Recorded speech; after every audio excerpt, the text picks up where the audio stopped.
अद्वैतं सावधूतं परिजन सहितं कृष्ण चैतन्य देवम् श्री राधा कृष्ण पादान् सहगण ललिता श्री विशाखान्वितांश्च नमो विष्णुपादाय कृष्ण पृष्ठाय भूतले श्रीमते भक्ति वेदांत स्वामीति नामिने नमस्ते सरस्वती देवे गौरवाणी प्रचारिणे निर्विशेष शून्यवादी पाश्चात्य देशतारिणे हे कृष्ण करुणा सिंधु दीनबंधो जगतपते गोपेश गोपिका कांत राधा कांत नमस्तुते तप्त कांचन गौरांगी श्री राधे वृंदावनेश्वरी वृषभानु सुते देवी प्रणमामि हरिप्रिये वाञ्छाकल्पतरुभ्यश्च कृपा सिन्धुभ्यैव च पतितानां पावनेभ्यो वैष्णवेभ्यो नमो नमः। जय श्री कृष्ण चैतन्य प्रभु नित्यानंद श्री अद्वैत गदाधर श्रीवासादि गौर भक्तवृंद हरे कृष्ण कृष्ण कृष्ण हरे हरे हरे राम राम राम हरे हरे हरे कृष्ण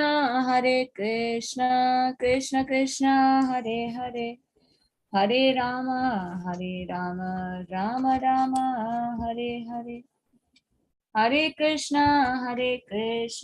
कृष्ण कृष्ण हरे हरे हरे राम राम राम हरे हरे हरे कृष्ण। श्रीमद् भगवद गीता यथारूप कृष्ण कृपा मूर्ति श्री श्रीमद् एसी भक्ति वेदांत स्वामी श्रील प्रभुपाद के द्वारा। हरे कृष्ण माता जी। हरे कृष्ण माता जी। अध्याय 17 श्रद्धा के विभाग। ओम नमो भगवते वासुदेवाय। ओम नमो भगवते वासुदेवाय। ओम नमो भगवते वासुदेवाय। अध्याय 17 श्रद्धा के विभाग। तो पिछले अध्याय में कृष्ण यह स्थापित कर चुके हैं कि शास्त्रों के श्रद्धावान जो अनुचर हैं वो दिव्य हैं और जो श्रद्धाहीन व्यक्ति हैं वो क्या है, असुर हैं। तो जिनकी भगवान में श्रद्धा होती है और जो शास्त्र के अनुसार कर्तव्यों का पालन करते हैं तो वो कौन है, वो दिव्य पुरुष कहलाए जाते हैं। और जो श्रद्धा विहीन है, जिनकी ना तो भगवान में श्रद्धा होती है और जो ना ही शास्त्रों में विश्वास रखते हैं, ना ही शास्त्रों के कर्तव्यों का पालन करते हैं, आज्ञाओं का पालन करते हैं, बल्कि अपने मनमाने ढंग से जो कार्य करते हैं वो असुर है। तो निष्कर्ष निकला था कि जो शास्त्रों की अवहेलना करते हैं, मनमाने ढंग से कार्य करते हैं, उन्हें ना तो इस जन्म में ना ही अगले जन्म में सुख प्राप्त होता है। तो भगवत गीता के 16 चैप्टर के 1 to 5 श्लोका में हमने जाना था, भगवान ने बताया जन्म से दैवी और आसुरी गुणों को धारण करने के संबंध में अभिजातस्य शब्द के महत्व की चर्चा की थी कि जो भगवान ने जो बताए थे गुण जो होते हैं, एक सेकेंड, आप सभी 16 चैप्टर को खोल सकते हैं। उसमें जो पहले 3 श्लोका थे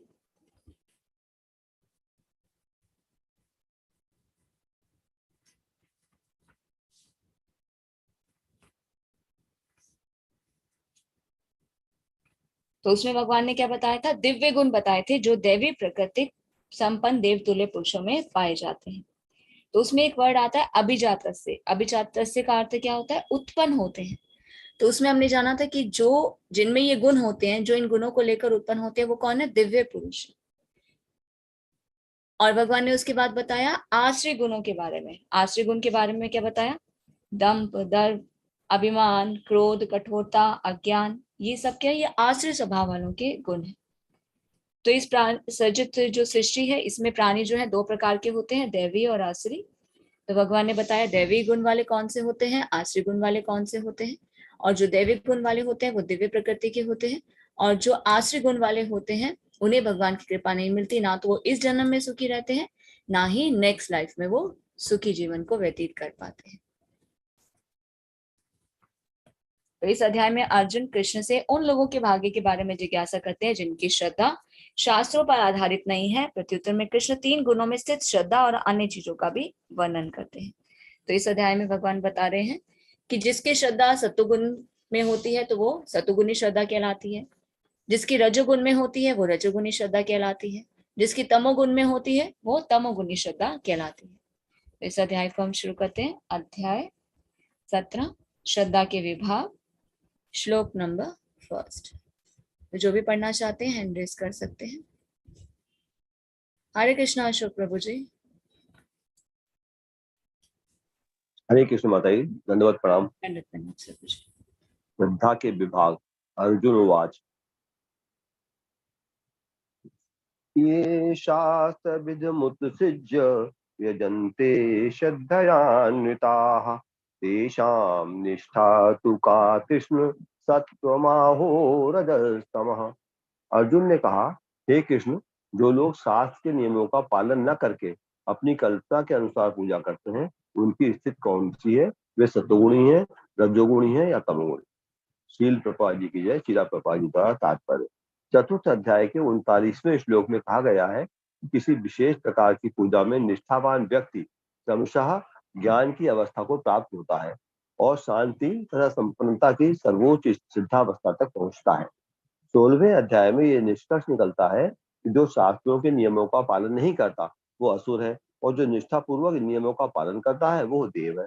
अब यदि कोई ऐसा निष्ठावान व्यक्ति हो जो ऐसे कतिपय नियमों का पालन करता हो जिनका शास्त्रों में उल्लेख न हो तो उसकी स्थिति क्या होगी?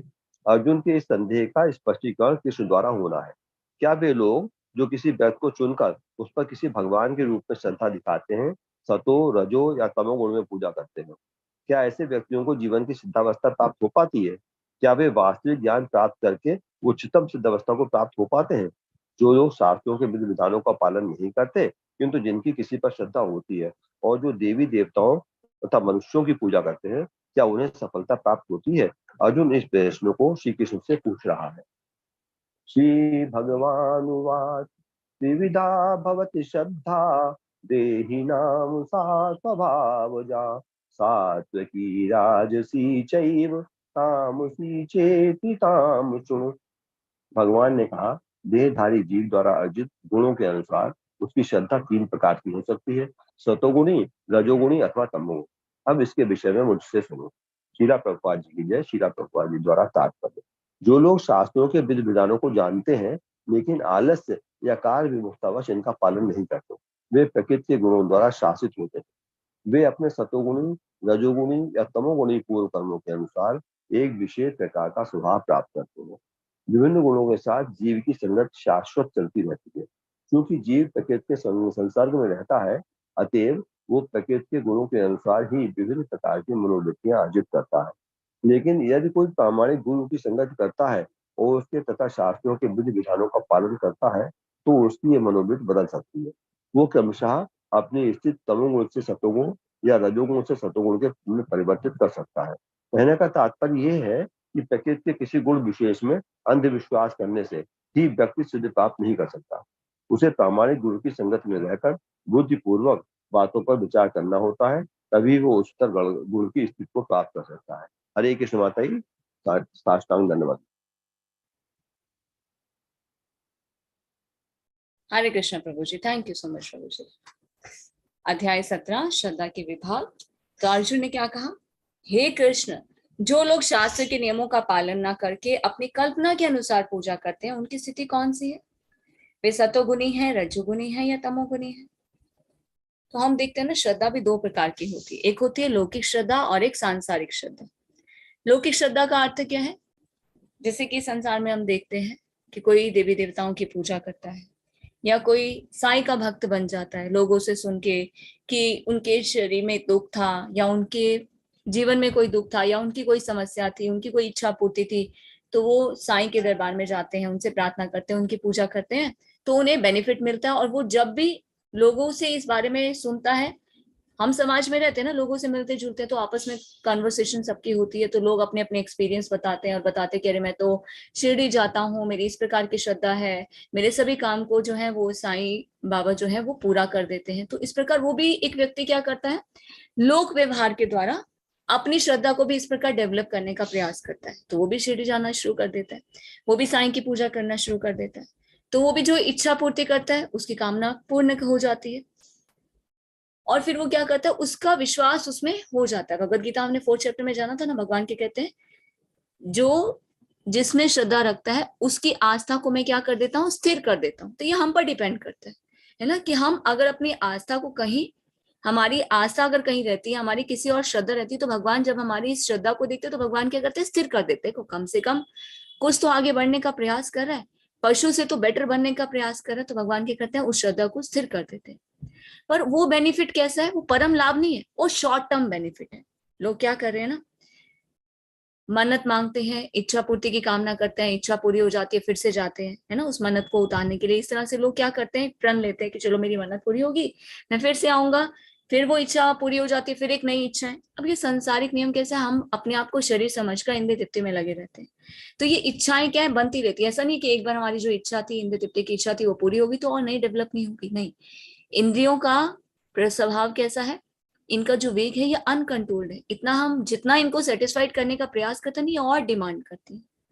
तो लोक व्यवहार के कारण इस प्रकार से जो श्रद्धा डेवलप होती है उसे कहते हैं लौकिक श्रद्धा, और उसका बेनिफिट कैसा है, शॉर्ट टर्म है, परम लाभ नहीं है। एक होता है शास्त्रीय श्रद्धा, कि जो शास्त्र में हम जान रहे हैं कि हमें किस प्रकार करना चाहिए। शास्त्र में हम क्या जान रहे हैं, भगवत गीता में हम क्या जान रहे हैं, भगवान कौन है, कृष्णस्तु भगवान स्वयं। भगवान कौन है, भोक्ताराम यज्ञ तपसाम सर्वलोक महेश्वरम, सभी देवताओं के, सभी लोकों के ईश्वर हैं, वही हमारे परम हितैषी हैं, परम मित्र हैं, वही सभी यज्ञों के भोक्ता हैं। तो हम क्या करते हैं, अपनी श्रद्धा को कहाँ स्थिर करने का प्रयास करते हैं, जो शास्त्र पढ़ते हैं, भगवान कृष्ण में स्थिर करने का प्रयास करते हैं। भगवत गीता में भगवान कहते हैं ना, मेरी पूजा करो, मुझे नमस्कार करो, है ना, मेरे भक्त बनो। तो अगर इस प्रकार शास्त्रों को पढ़कर हम अपनी श्रद्धा शास्त्र के अनुसार डेवलप करते हैं तो उसे कहते हैं शास्त्रीय श्रद्धा, और उसका बेनिफिट कैसा होता है, परम लाभ।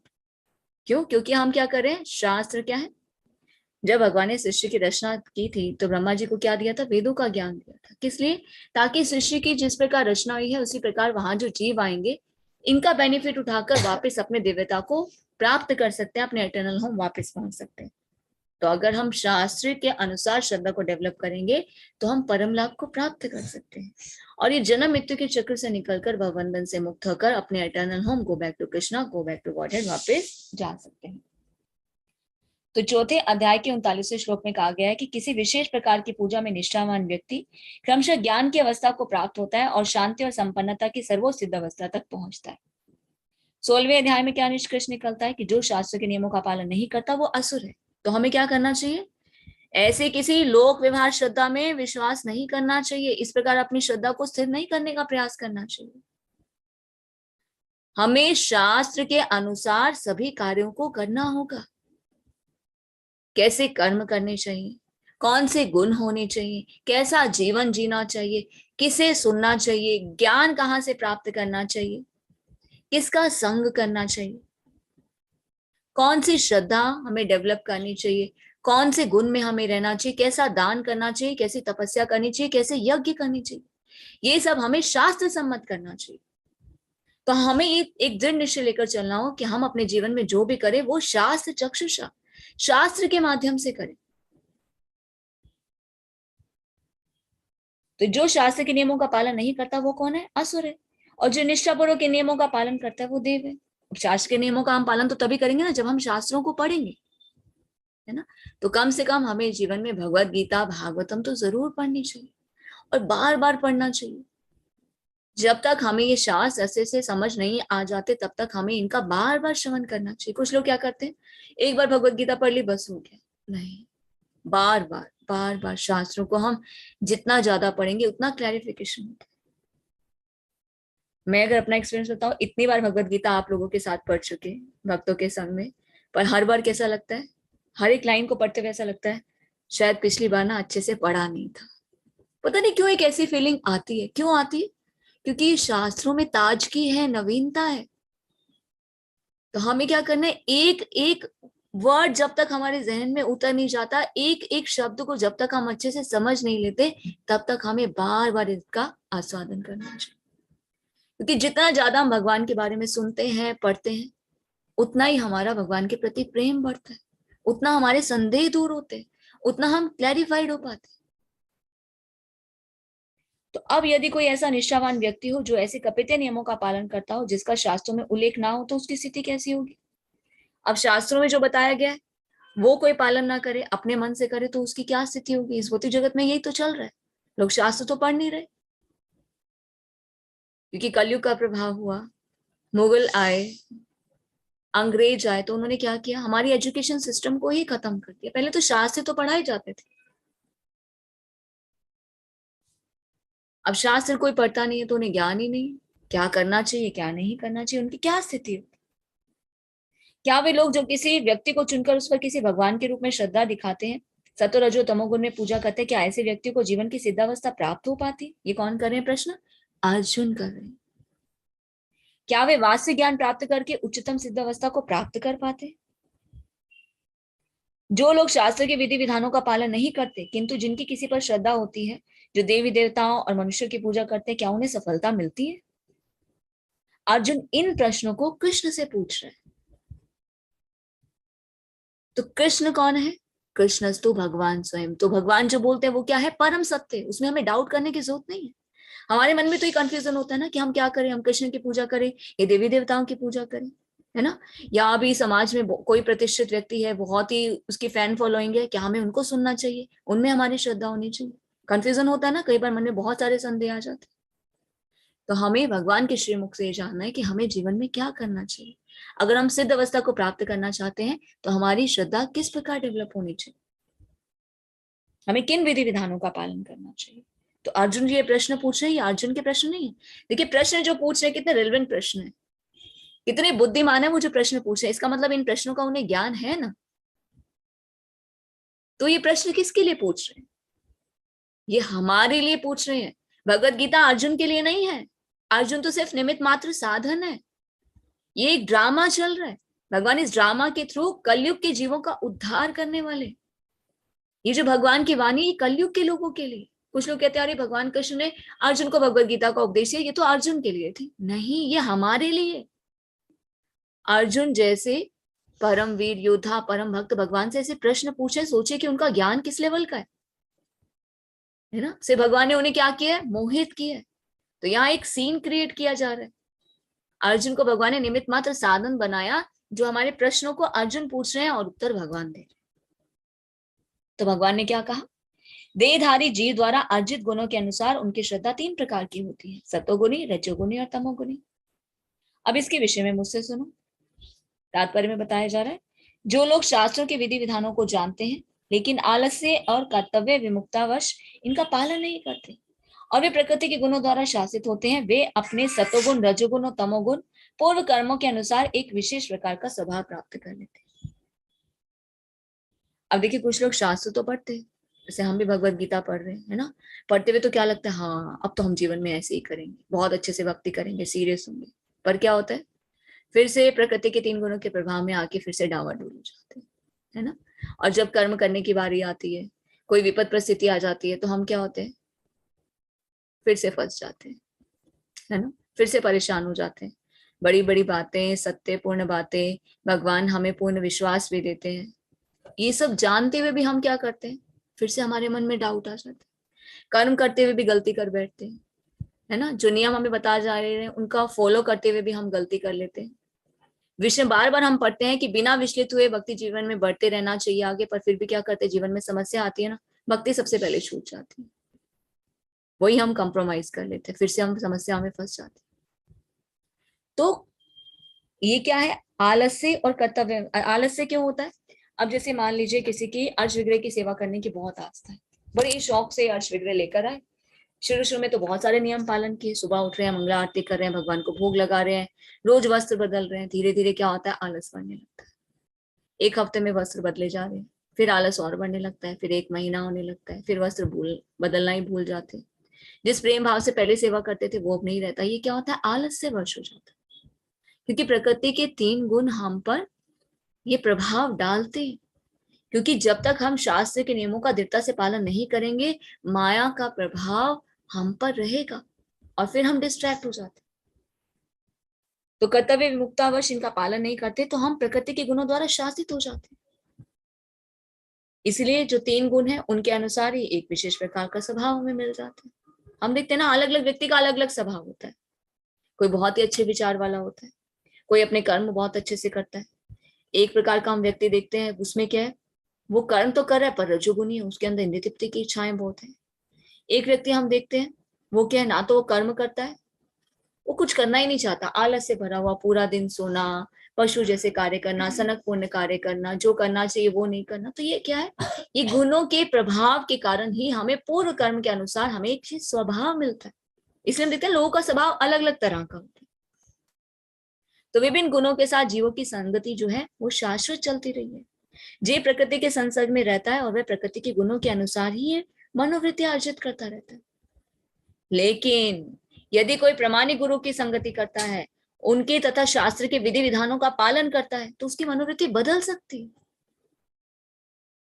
हम माया के प्रभाव से कम मुक्त हो सकते हैं जब हम प्रामाणिक गुरु की शरण ग्रहण करें, उनकी वाणी को जीवन में उतारे, शास्त्रों को पढ़े, शास्त्रों को जीवन में उतारे, तो हम प्रकृति के 3 गुणों से मुक्त हो सकते हैं। क्योंकि तब हम कौन से गुण में आ जाएंगे, 3 गुणों को लांघकर शुद्ध सत्व गुण में आ सकते हैं और अपनी स्थिति को तमोगुण से सतोगुण और रजोगुण से सतोगुण में परिवर्तित कर सकते हैं। तो कहने का क्या तात्पर्य है कि प्रकृति के किसी गुण विशेष में अंधविश्वास करने से ही व्यक्ति सिद्धि प्राप्त नहीं कर सकता। उसे प्रामाणिक गुरु की संगति में रहकर ही बुद्धिपूर्वक बातों पर विचार करना होता है, तभी वो उच्चतर गुण की स्थिति को प्राप्त कर सकते हैं। अब आएगा प्रश्न, गुरु तो बहुत सारे है ना। आजकल क्या होता है, मीडिया इतना ज्यादा एक्सपेंड हो गया है, तो टीवी पे तो बहुत सारे आते रहते हैं, सबकी वाणी बड़ी अच्छी लगती है, सभी मन को मोहित करते हैं, फिर लगता है कि अरे इनको सुन लो, इनको सुन लो। पर हमें क्या करना चाहिए, शास्त्र सम्मत सभी कार्य करने चाहिए। किसको सुनना है, किसको नहीं सुनना, वो भी भगवान के कहते हैं, ये ज्ञान भी हमें ऐसे ही नहीं लेना चाहिए। कृष्ण तत्व का ज्ञान, परम सत्य का ज्ञान भी हमें एवं परंपरा प्राप्त, गुरु शिष्य परंपरा प्रणाली द्वारा जो प्रामाणिक ज्ञान है उसे हमें लेने का प्रयास करना चाहिए। इसलिए बार बार आता ना प्रामाणिक गुरु, ऐसा नहीं लिखा होता कि गुरु की संगति, क्या लिखा आता है, प्रामाणिक गुरु की संगति, प्रामाणिक गुरु की शरण। हरे कृष्ण। अगर किसी को कोई भी डाउट होता है तो आप लोग अनम्यूट करके बीच में भी पूछ सकते हैं या फिर कमेंट भी कर सकते हैं बीच में।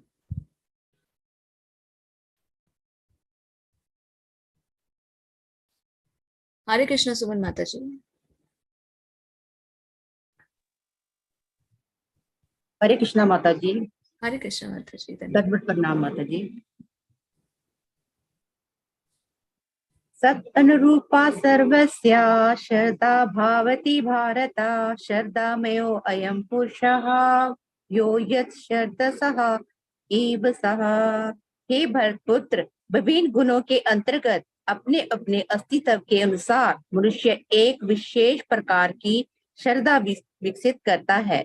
अपने द्वारा अर्जित गुणों के अनुसार ही जीव को विशेष श्रद्धा से युक्त कहा जाता है। तात्पर्य, प्रभुपाद जी की जय। प्रभुपाद जी द्वारा प्रत्येक व्यक्ति में, चाहे वे जैसा भी हो, एक विशेष प्रकार की श्रद्धा पाई जाती है, लेकिन उसके द्वारा अर्जित स्वभाव के अनुसार उसकी श्रद्धा उत्तम, सत्वगुणी यानी राजस, रजोगुणी अथवा तामसी कहलाती है। इस प्रकार अपनी विशेष प्रकार की श्रद्धा के अनुसार ही वह कतिपय लोगों में संगति करता है। अब वास्तविक तथ्य तो ये है कि जैसा 15वें अध्याय में कहा गया है, प्रत्येक जीव परमेश्वर का अंश है, अतः वह मूलांत इन समस्त गुणों से परे होता है। लेकिन जब वह भगवान के साथ अपने संबंध को भूल जाता है और बद्ध जीवन में भौतिक प्रवृत्ति के संसर्ग में आता है, तो वह विभिन्न प्रकार की प्रकृति के साथ संगति करके अपना स्थान बनाता है। इस प्रकार से प्राप्त कृमिक श्रद्धा तथा अस्तित्व मात्र भौतिक होते हैं, भले ही कोई किसी धारणा या देह आत्मा बोध द्वारा प्रेरित हो, लेकिन मूलांत वह निर्गुण या दिव्य होता है। अतः भगवान के साथ अपना संबंध फिर से प्राप्त करने के लिए उसे भौतिक कलमश से शुद्ध होना पड़ता है। यही एकमात्र मार्ग है निर्भय होकर कृष्ण भावनामृत में लौटने का। यदि कोई कृष्ण भावनामृत में स्थित हो तो उसका सिद्धि प्राप्त करने के लिए वह मार्ग प्रशस्त हो जाता है। यदि वह आत्म साक्षात्कार के इस पद को ग्रहण नहीं करता तो वह निश्चित रूप से प्रकृति के गुणों के साथ बह जाता है। इस श्लोक में श्रद्धा शब्द अत्यंत सार्थक है। श्रद्धा मूलांश सतो गुणों से उत्पन्न होती है। मनुष्य को श्रद्धा किसी देवता, किसी कृमिक ईश्वर या मनोधर्म में भी हो सकती है, लेकिन प्रबल श्रद्धा सात्विक कार्यों से उत्पन्न होती है। किंतु भौतिक बद्ध जीवन में कोई भी कार्य पूर्णतः शुद्ध नहीं होता। ये सब मिश्रित होते हैं, शुद्ध सात्विक नहीं होते।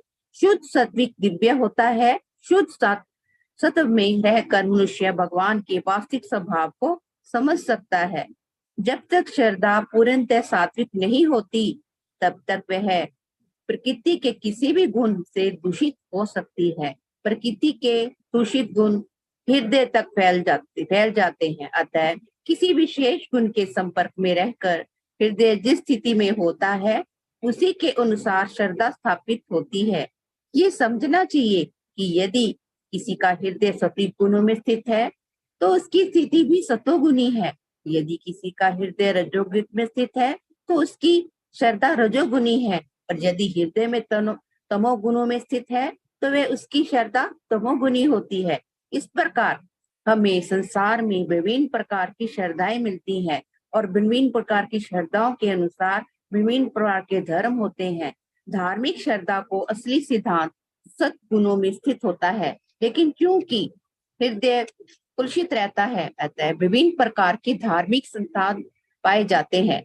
श्रद्धा ही की वास्तविकता के कारण ही पूजा भी भिन्न भिन्न प्रकार की होती है। सत्य सतिका देवना यश राष्ट्रे राजसः प्रेतना भूत गणना च अन्य यन्ते तामस जनः। सतोगुणी व्यक्ति देवताओं को पूजते हैं, रजोगुणी यज्ञों व राक्षसों की पूजा करते हैं, और तमोगुणी व्यक्ति भूत प्रेतों की पूजा करते हैं। तात्पर्य प्रभुपाद जी की जय। प्रभुपाद जी द्वारा इस श्लोक में भगवान विभिन्न बाहरी कर्मों के अनुसार पूजा करने वालों के प्रकार बता रहे हैं। शास्त्रों के आदेश अनुसार केवल भगवान ही पूजनीय है, लेकिन जो शास्त्रों के आदेश से अभिज्ञ है नहीं या उनकी श्रद्धा नहीं रखते, वह गुण स्थिति के अनुसार विभिन्न वस्तुओं की पूजा करते हैं। जो लोग सत्वगुणी हैं, वे सामान्यतः देवताओं की पूजा करते हैं। इन देवताओं में ब्रह्मा, शिव तथा अन्य देवता यथा इंद्र, चंद्र तथा सूर्य सम्मिलित हैं। देवता कई हैं। सतलोक इस विशेष अभिप्राय से किसी विशेष देवता की पूजा करते हैं। इसी प्रकार जो रजोगुणी है, वे यज्ञ राक्षसों की पूजा करते हैं। हमें स्मरण है कि द्वितीय विश्व युद्ध के समय कलकत्ता का एक व्यक्ति हिटलर की पूजा करता था, क्योंकि भला हो उस युद्ध का उसने इसमें काले धंधे से प्रचुर धन संचित कर लिया था। इसी प्रकार जो रजोगुणी है तथा तमोगुणी होते हैं, वे सामान्यतः किसी प्रबल मनुष्य को ईश्वर के रूप में चुन लेते हैं। वे सोचते हैं कोई भी व्यक्ति ईश्वर की तरह पूजा जा सकता है और फल भी एक सा होगा। यहाँ पर इसका स्पष्ट वर्णन है कि जो रजोगुणी लोग ऐसे देवताओं की सृष्टि उन्हें पूजते हैं, और जो तमोगुणी अंधकार में है, वे प्रेतों की पूजा करते हैं। कभी कभी लोग किसी मृत प्राणी को कब्र पर पूजा करते हैं। पितृ सेवा में भी तमोगुणी मानी जाती है। इसी प्रकार भारत के सुदूर ग्रामों में भूतों की पूजा करने वाले हमने देखा कि भारत के निम्न जाति के लोग कभी कभी जंगल में जाते हैं। यदि उन्हें इसका पता चलता है कि भूत किसी वृक्ष पर रहता है, तो वे उस वृक्ष की पूजा करने लगते हैं और बलि चढ़ाते हैं। ये पूजा के विभिन्न प्रकार के वास्तव में ईश्वर पूजा नहीं है। ईश्वर पूजा की सात्विक पुरुषों के लिए श्रीमद् भागवत के चौथे अध्याय के तीसरे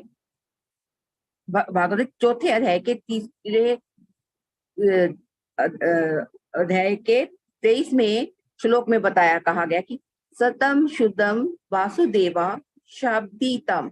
जब व्यक्ति सतोगुणी होता है, तो वह वासुदेव की पूजा करता है। तात्पर्य ये है कि जो लोग गुणों से पूर्णतः शुद्ध हो चुके हैं और दिव्य पद को प्राप्त हैं, वे भगवान की पूजा करते हैं। निर्वेशवादी सतुगुणों में भी स्थित माने जाते हैं और वे पंच देवताओं की पूजा करते हैं। वे भौतिक जगत में निराकार विष्णु को पूजते हैं, जो सिद्धांतकृत विष्णु कहलाता है। विष्णु भगवान के विस्तार हैं, लेकिन निर्विशेषवादी अनंत भगवान में विश्वास न करने के कारण सोचते हैं कि विष्णु का स्वरूप निराकार ब्रह्मा का दूसरा पक्ष है। इसी प्रकार वे मानते हैं कि ब्रह्मा जी रजोगुणी के निरंकार रूप है। अतः वे कभी कभी 5 देवताओं का वर्णन करते हैं जो पूजनीय हैं, लेकिन क्योंकि वे लोग निराकार ब्रह्मा को ही वास्तविक सत्य मानते हैं, इसीलिए वे अनंत समस्त पूज्य वस्तुओं को त्याग देते हैं। निष्कर्ष ये निकला कि प्रकृति के विभिन्न गुणों को दिव्य प्रकृति वाले व्यक्तियों की संगति से शुद्ध किया जा सकता है। हरे कृष्ण माता जी। हरे कृष्ण माता जी, थैंक यू सो मच माता जी। हे भरत पुत्र, विभिन्न गुणों के अंतर्गत अपने अस्तित्व के अनुसार मनुष्य एक विशेष प्रकार की श्रद्धा को विकसित करता है और अपने द्वारा अर्जित गुणों के अनुसार ही जीव को विशेष श्रद्धा से युक्त कहा जाता है। तो ये जो श्रद्धा विकसित होती है ये गुणों के अनुसार होती है। देखिए हम कौन है? We are the part and parcel of Krishna. हम परमात्मा के अंश हैं। हम इन 3 गुणों से परे थे, पर जब हमने भगवान के साथ संबंध को तोड़ दिया, भूल गए, तो हम इस भौतिक जगत में आ गए और फिर प्रकृति के इन 3 गुणों से अपना संग बना लिया, है ना।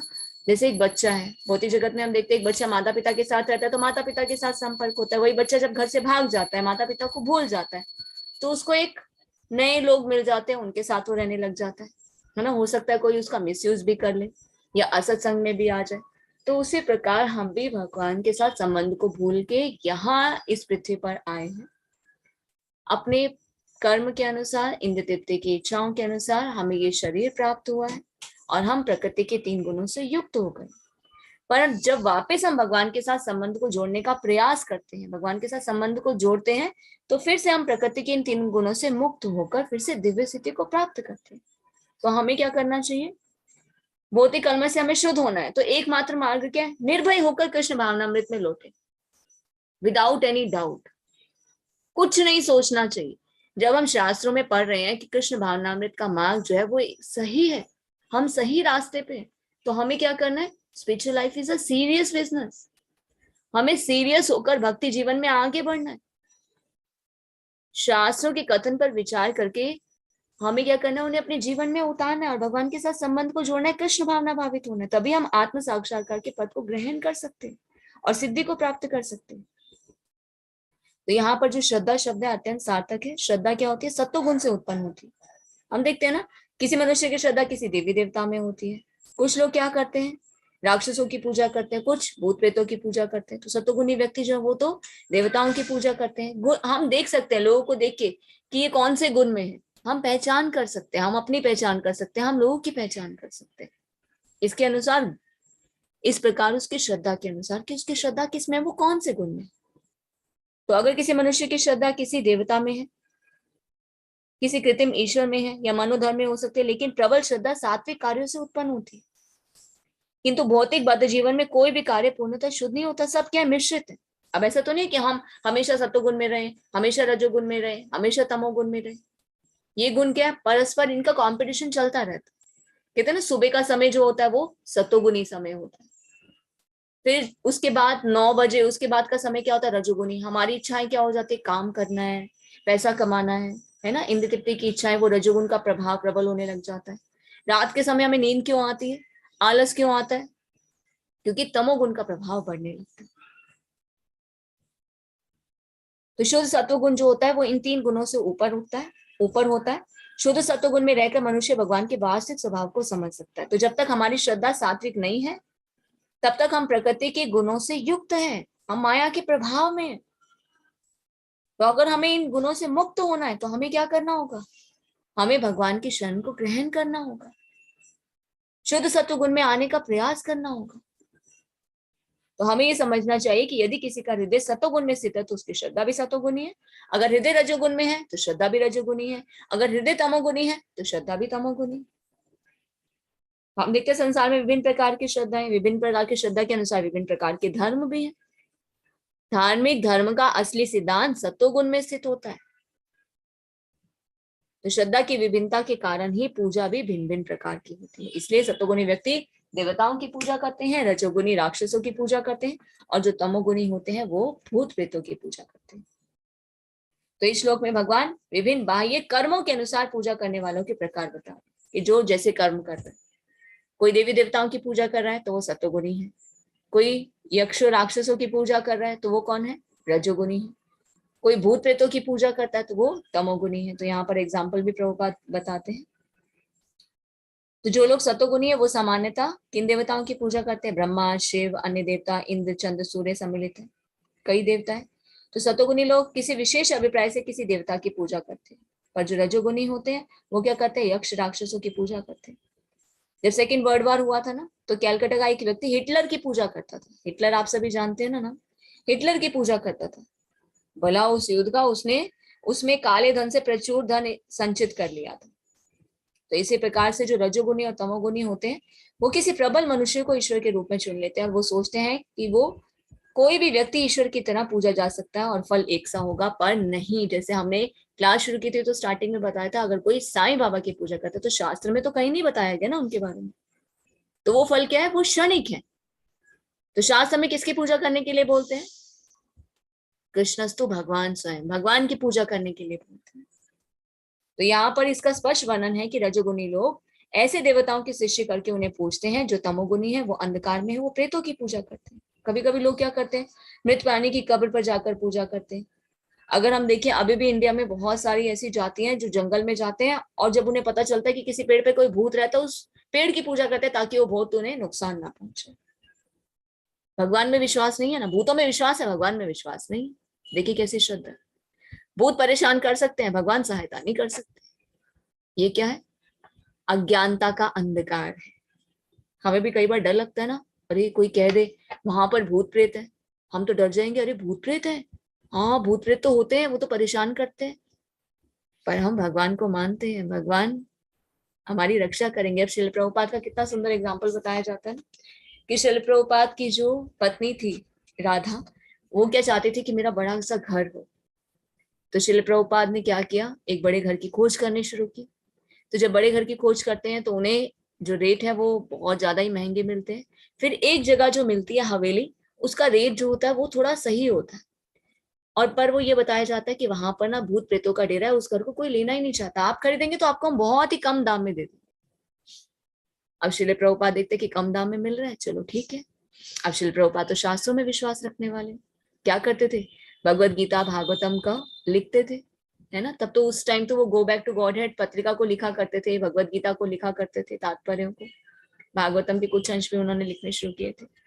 तो जो एक प्रेत था ना, कि ऐसा बताया जाता है कि वो एक राजा था, राजा जो था वो प्रेत योनि में आ गया था, उसका किसी ने मर्डर शायद कर दिया था, तो उसे प्रेत योनि प्राप्त हुई थी और उसकी आसक्ति थी अपने उस परिवार से, उस घर से, तो वो उसी घर में ही प्रेत योनि में रहा, आसक्ति के कारण मुक्ति नहीं मिली। तो फिर जब प्रभुपाद वहां पर रात को बैठकर लिखा करते थे शास्त्रों को, तो प्रेत आकर ना उनके आसपास घूमता था। प्रभुपाद अपना रियलाइजेशन बताते, गुरमच बताते थे, क्योंकि हिज होलीनेस भक्ति चारू स्वामी महाराज बहुत समय प्रभुपाद के साथ 24 आवर्स अ डे रहे। तो प्रभुपाद बताते थे कि वो मेरे आसपास ही घूमता था और आवाज भी निकालता था। आवाज आती है ना, ये लोग कुछ होते हैं, इनमें कुछ सिम्टम्स होते हैं कि कुछ ये आवाजें कुछ लोग महसूस भी कर पाते हैं। पर प्रभुपाद क्या करते थे, हरे कृष्ण महामंत्र का जप करते थे। किसी ने अगर अभिषण मूवी देखी हो तो ये पार्ट भी उसमें दिखाया गया कि प्रभुपाद किताब लिख रहे हैं, एक जो भूत प्रेत है वो उनके आसपास घूम रहा है, और प्रभुपाद क्या करते हैं, उसे भागवतम का श्लोक सुनाते हैं, हरे कृष्ण महामंत्र का उच्चारण करते हैं, तो उसे मुक्ति मिल जाती है, वो एक राजा का रूप धारण कर लेता है और फिर वो अपनी आगे गति को प्राप्त करता है, उसे मुक्ति मिल जाती है सिर्फ क्या सुनने से, हरे नाम सुनने से। देखिए कितना पावरफुल है। हमें अगर किसी से डर क्यों लगता है ना, हमें कब डरना चाहिए, जब हम भगवान का हाथ छोड़ते हैं। अब एक बच्चा अगर अपने माता पिता के साथ रोड पर चल रहा है, क्या उसे किसी से डरने की जरूरत है? चाहे वहां पर कुत्ता घूम रहा हो, कितनी गाड़ियां वहां से जा रही हो, वो अपने आप को एकदम सेफ फील करता है कि हाँ मैं एकदम सेफ हूँ, उसे बिल्कुल भी डर नहीं होता। अगर कुत्ता भी भौंकता है तो पिता क्या करते हैं, आगे आके उस कुत्ते को भगा देते हैं, है ना। अगर गाड़ी भी आगे से आने का प्रयास करती है तो पिता क्या करते हैं, उसको साइड पे कर लेते हैं, रक्षा करते हैं ना। जब भौतिक जगत के पिता इतनी चिंता कर सकते हैं, उसकी इतनी सुरक्षा कर सकते हैं, तो हमारे परम पिता क्यों नहीं करेंगे। पर हम क्या करते हैं ना, हमारा भगवान में विश्वास नहीं, हम पढ़ते तो हैं पर वो विश्वास हमारा जागृत हो ही नहीं पाता, वो डिपेंडेंसी हम लेकर आ ही नहीं पाते। क्यों? क्योंकि हमें ऐसा लगता है पता नहीं ये सत्य है कि नहीं। अब इतने जीव हैं, क्या भगवान हमारी रक्षा करेंगे? हम तो इतने उच्च कोटि के भक्त भी नहीं। इसलिए हमें क्या लगता है, डर लगता है। हमने क्या जाना था जब हमने लास्ट चैप्टर पढ़ा था, दैव्य गुण। फर्स्ट गुण क्या था? निर्भयता। क्या होना चाहिए? अगर आपको जंगल में भी छोड़ दिया जाए ना, तो आपको इतना भगवान पर विश्वास होना चाहिए कि भगवान है, मेरी रक्षा करेंगे, मेरे हर एक चीज को वो देखेंगे। मुझे अगर भूख प्यास भी लगे तो वो उसका भी इंतजाम कर देंगे। जब हम ऐसे डिपेंडेंसी लेकर आते हैं ना, तो तब भगवान भी हमारी सहायता करते हैं। जब हम ये संशय रखते हैं ना, तो भगवान के कहते हैं अच्छा अपने आप कर लोगे, ठीक है कर। तो ये प्रेत वगैरह जो है लोग विश्वास करते हैं, क्यों? क्योंकि इन्हें शास्त्रों का ज्ञान नहीं है, अज्ञानता का अंधकार है। इसलिए क्या सोचते हैं, हाँ प्रेत है। होते हैं, प्रेत भी होते हैं, आत्माएं भी होती हैं, पर भगवान भी होते हैं। अगर हम भगवान की शरण ग्रहण करें तो हमें किसी से भी डरने की आवश्यकता नहीं है। ऐसा बताया जाता है, कोई अगर कितना भी पावरफुल प्रेत योनि को प्राप्त करता है, वो एक नॉर्मल जीव को सता सकता है, किसी भी प्रकार से परेशान कर सकता है। पर अगर कोई भक्त है जिसने तुलसी माला पहनी है, जो भगवान का श्रवण और कीर्तन करता है, कितना भी बड़ा प्रेत हो वो उसके आसपास भटक भी नहीं सकता। एक और आपको स्टोरी सुनाते हैं। भक्ति सिद्धांत सरस्वती ठाकुर के जो भक्ति सिद्धांत सरस्वती ठाकुर के पिता भक्ति विनोद ठाकुर की भी है और भक्ति सिद्धांत सरस्वती ठाकुर की भी है। दोनों स्टोरी आज हम पढ़ रहे थे। तो भक्ति विनोद ठाकुर, ये भी अंश जो है, ये भी गुरमाश की जो वीडियो है अभयचरण मूवी, उसमें भी बताया जाता है। भक्ति सिद्धांत सॉरी भक्ति विनोद जो ठाकुर थे, भक्ति सिद्धांत सरस्वती ठाकुर के पिता जो थे, तो वो बहुत उस समय शास्त्रों को पढ़ते भी थे, लिखते भी थे, बहुत सारे ग्रंथ उन्होंने लिखे। उनका ना बहुत नाम हो गया था कि हाँ ये बहुत ही स्पिरिचुअल पर्सन है। तो एक गांव में फोगला बाबा नाम करके बहुत एक आदमी जो था प्रचलित हो गया था, तो उसने बहुत सिद्धि प्राप्त कर ली थी। तो वो क्या कर रहा था, लोगों को पथभ्रष्ट कर रहा था कि लोग भगवान को ना माने, उसकी पूजा करें, अपने आप को भगवान मानने लग गया था। तो कुछ जो गांव के बड़े लोग होते हैं, उन्होंने जाकर भक्ति विनोद ठाकुर से बोला कि आप हमारी कुछ सहायता कर सकते हैं क्या आपके भगवान हमारी कुछ सहायता कर सकते हैं? भक्ति विनोद ठाकुर ने क्या देखा कि अगर इस प्रकार से लोग अंधविश्वास में रहेंगे तो भगवान की पूजा नहीं कर पाएंगे, भगवान में विश्वास नहीं होगा, तो मुझे कुछ करना चाहिए। तो उन्होंने क्या किया, एक पेड़ का नींव, पहले तो फोलगा बाबा को जाकर समझाते कि ये सब कार्य बंद करो, तुम भगवान नहीं। और वो जो बाबा थे ना, बहुत सिद्ध थे, बहुत उनकी जो शक्तियां थी, उन्होंने बहुत सारी यज्ञ और सिद्धियां प्राप्त करके तंत्र मंत्र की विद्या के द्वारा प्राप्त कर ली थी। तो उन्होंने एक भूत छोड़ा, किसके ऊपर? भक्ति विनोद ठाकुर के ऊपर। भक्ति विनोद ठाकुर कई दिनों तक बीमार भी रहे, उन्हें फीवर भी रहा, क्योंकि बहुत पावरफुल थी वो चीज। पर भक्ति विनोद ठाकुर ने क्या किया, श्रीमद् भागवतम उठाई, एक पेड़ के नीचे रात को जाकर बैठे और श्रीमद् भागवतम का अध्ययन करना शुरू किया। जैसे ही वो श्लोकों का उच्चारण करते हैं, तो फूलगा बाबा क्या करते हैं, उनके ऊपर रात के समय इतनी शक्तियों के द्वारा भूतों का प्रहार करते हैं, इतनी शक्तियां उनके पास भेजते हैं कि उनकी मृत्यु हो जाए। शक्तियां होती है ना, ये क्या करते हैं, मंत्र के द्वारा। पहले के समय में हम देखते हैं ना कि किसी को कोई श्राप देता था, कोई मंत्र बोल देता था, जैसे हम वेन की स्टोरी पढ़ते हैं श्रीमद् भागवतम में। तो तब ब्राह्मणों ने क्या किया था, मंत्र उच्चारण किया था, और जो ध्रुव महाराज के पोते थे वेन, उनकी मृत्यु हो गई थी सिर्फ मंत्र उच्चारण के द्वारा। तो उसी प्रकार से उस फोलगा बाबा ने क्या किया, शक्तियों के द्वारा प्रेत भेजा, शक्तियां भेजी, ताकि भक्ति विनोद ठाकुर की मृत्यु हो जाए। पर जैसे ही भक्ति विनोद ठाकुर श्रीमद् भागवतम पढ़ना शुरू करते हैं, श्लोकों का उच्चारण करना शुरू करते हैं, तो उनके चारों तरफ ना क्या बन जाता है, एक चक्र सा बन जाता है। गांव के लोगों ने ये देखा था दृश्य, क्योंकि ये चैलेंज किया गया था। भक्ति विनोद ठाकुर ने बोला था, तुम आज के आज इस गांव से निकल जाओ, नहीं तो कृष्ण तुम्हें छोड़ेंगे नहीं। उसने भी चैलेंज को एक्सेप्ट किया था, बोले देखते तुम्हारे कृष्ण में दम है या मुझ में दम है, मैं भगवान। तो ये रात के समय ये सब सीन हुआ था। और उसके बाद जब श्रीमद् भागवतम पढ़ रहे थे भक्ति विनोद ठाकुर, तो लोगों ने भी देखा, गांव के लोगों ने, कि उनके चारों तरफ एक रोशनी से दिखाई दे रही थी। और जो भी शक्तियां उस फोलगा बाबा ने उनकी तरफ भेजी थी, वो वापस मुड़कर फोलगा बाबा पे अटैक करती। इसलिए कहते हैं, भक्त को अगर कोई परेशान करता है ना, तो भगवान की कृपा ऐसी रहती है कि वो कोई भी शक्ति उस पर प्रहार नहीं करती, बल्कि उल्टा जो वो ये कार्य करता है उसके ऊपर रिवर्स वो रिएक्शन होता है। और इस प्रकार भक्ति विनोद ठाकुर ने क्या की, फोलगा बाबा से लोगों की रक्षा की, और वो शक्तियों ने क्या किया, फोलगा बाबा के अंदर जितनी भी ऑस्टेरिटी उन्होंने तपस्या करके उन शक्तियों को लिया था, उन्हीं शक्तियों ने उनका सत्यानाश कर दिया, सर्वनाश कर दिया। और एक स्टोरी बताई जाती है जिसका मेरे पास शायद आज मैं बुक पढ़ रही थी, एक मिनट में वो देखती हूँ। आज हम एक कोट पढ़ रहे थे कि वहां कैलकाटा में एक बुक में इसका प्रकाशन किया गया था। मैंने एक बार मोबाइल लेके आया, शायद मोबाइल में पढ़ रहे, तो मैं आपको बताती हूँ, तब तक एक बार चेक करते हैं और उसे मैं फिर ग्रुप में भी भेज दूंगी। तो ये भक्ति सिद्धांत सरस्वती ठाकुर अपने पिता के साथ गांव में जाते हैं। जस्ट मिनट में एक बार चेक करती हूँ।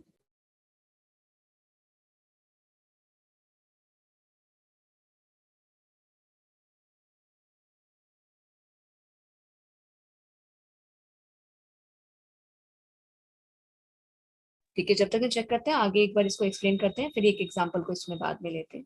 तो जो कोई भूत किसी वृक्ष पर रहता है तो उसकी वो पूजा करते हैं, तो उनकी बलि चढ़ाते हैं।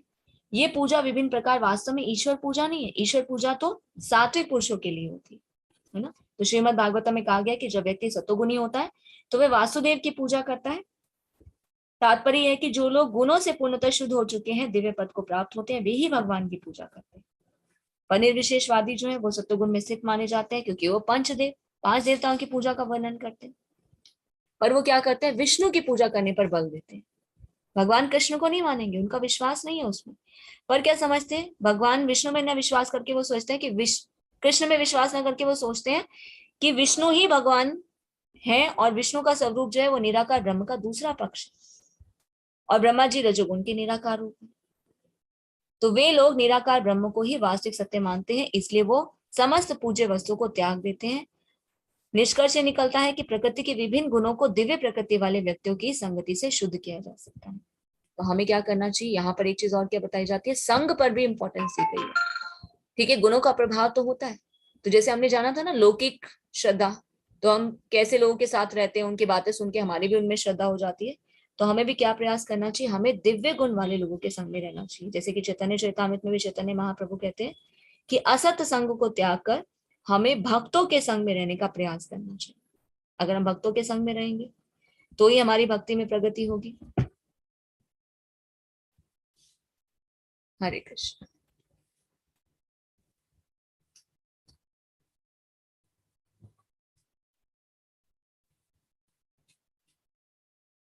ठीक है, वो कोट एक बार मैं देख लेती हूँ और उसके बाद उसे ग्रुप में भेज देंगे और फिर से डिस्कस करते हैं, तब तक आगे बढ़ते हैं। हरे कृष्णा। नेक्स्ट, हरे कृष्णा लवलीन माता जी। हरे कृष्णा माता जी, दंडवत प्रणाम। दंडवत। आशास्त्र विहितं घोरं तप्यन्ते ये तपजन दमंकार संयुक्ता काम राग बल अनवित्तः कर्षयन्त शरीरस्थं भूतग्रामम् अचेतस माम च एव अंतः शरीरस्थं तान विधि असुर निश्चयान।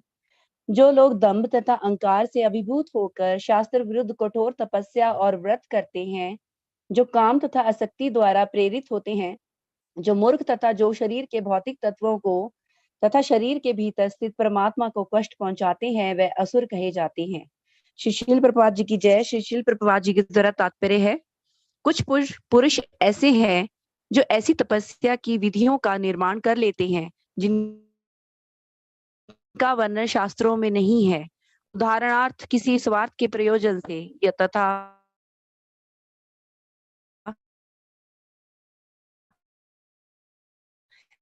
राजनीतिक कारणों से उपवास, किसी राजनीतिक या सामाजिक उद्देश्य के लिए नहीं। भगवत गीता के अनुसार जो लोग ऐसी तपस्याएं करते हैं वे निश्चित रूप से असुरी हैं। उनके कार्य शास्त्र विरुद्ध हैं और सामान्य जनता के हित में नहीं है। वास्तव में वह लोग गर्व, अहंकार, काम तथा भौतिक भोग के प्रति आसक्ति के कारण ऐसा करते हैं। ऐसे कार्यों से न केवल शरीर के उन तोप होता है जिनसे शरीर बिना बना है, अपितु शरीर के भीतर निवास कर रहे परमात्मा को भी कष्ट पहुंचता है। ऐसे अवैध उपवास से, ये किसी राजनीतिक उद्देश्य से की गई तपस्या आदि से निश्चय ही अन्य लोगों को शांति भंग होती है। उनका उल्लेख वैदिक साहित्य में नहीं है। आसुरी व्यक्ति सोचता है कि इस विधि से वह अपने शत्रु या विपक्षियों को अपनी इच्छा पूरी करने के लिए बाध्य कर सकता है, लेकिन कभी कभी ऐसे उपवास से व्यक्ति की मृत्यु भी हो जाती है। ये कार्य भगवान द्वारा अनुमत नहीं है। वे कहते हैं कि जो इन कार्यों में प्रवृत्त होते हैं वे असुर हैं। ऐसे प्रदर्शन भगवान के अपमान स्वरूप हैं, क्योंकि इन्हें वैदिक शास्त्रों के आदेशों का उल्लंघन करके किया जाता है। इस प्रसंग में अचेत सा शब्द महत्वपूर्ण है। सामान्य मानसिक स्थिति वाले पुरुषों को शास्त्रों के आदेशों का पालन करना चाहिए। जो ऐसी स्थिति में नहीं है वह शास्त्रों की अपेक्षा तथा अवज्ञा करते हैं और तपस्या की अपनी विधि निर्मित कर लेते हैं। मनुष्य को सदैव आसुरी लोगों की चरम परिणति को स्मरण करना चाहिए, जैसा कि पिछले अध्याय में वर्णन किया गया है। भगवान ऐसे लोगों को असुरी व्यक्तियों के यहाँ जन्म लेने के लिए बाध्य करते हैं। फलस्वरूप वे भगवान के साथ बिना जन्म जन्मांतर असुरी जीवन में रहते हैं। किंतु यदि ऐसे व्यक्ति इतने भाग्यशाली हुए कि कोई गुरु उनका मार्गदर्शन करके उन्हें वैदिक ज्ञान के मार्ग में ले जा सके, तो वह इस बंधन से छूटकर अंतगोतवा परम गति को प्राप्त होते हैं। माता जी नेक्स्ट पढ़ दूं? हरे कृष्णा। आहार तु अपि सर्वस्य त्रिविध भवति प्रियः, यज् तप तथा दानम तेषां भेदम इमं शृणु। यहाँ तक कि प्रत्येक व्यक्ति जो भोजन पसंद करता है वह भी प्रगति के गुणों के अनुसार 3 प्रकार का होता है। यही बात यज्ञ, तपस्या तथा दान के लिए भी सत्य है। अब अनेक भेदों के विषय में सुनो। श्री शील प्रभुपाद जी की जय। श्री शील प्रभुपाद जी के द्वारा तात्पर्य है, प्रगति के भिन्न भिन्न गुणों के अनुसार भोजन, यज्ञ, तपस्या और दान में भेद होते हैं। वह सब एक से नहीं होते। जो लोग ये समझ सकते हैं कि किस गुण में क्या क्या करना चाहिए, वह वास्तव में बुद्धिमान है। जो लोग सभी प्रकार के यज्ञ, भोजन या दान को एक सा मानकर उनमें अंतर नहीं कर पाते, वह अज्ञानी है। ऐसे भी प्रचारक लोग हैं जो ये कहते हैं कि मनुष्य जो चाहे वह कर सकता है और सिद्धि प्राप्त कर सकता है, लेकिन ये मूर्ख मार्गदर्शक शास्त्रों के आदेशानुसार कार्य नहीं करते। ये अपनी विधियां बनाते हैं और सामान्य जनता को भ्रांत करते रहते हैं। हरे कृष्णा माता जी। हरे कृष्ण माता जी। थैंक यू सो मच माता जी। धन्यवाद माता जी। हरे कृष्णा। हरे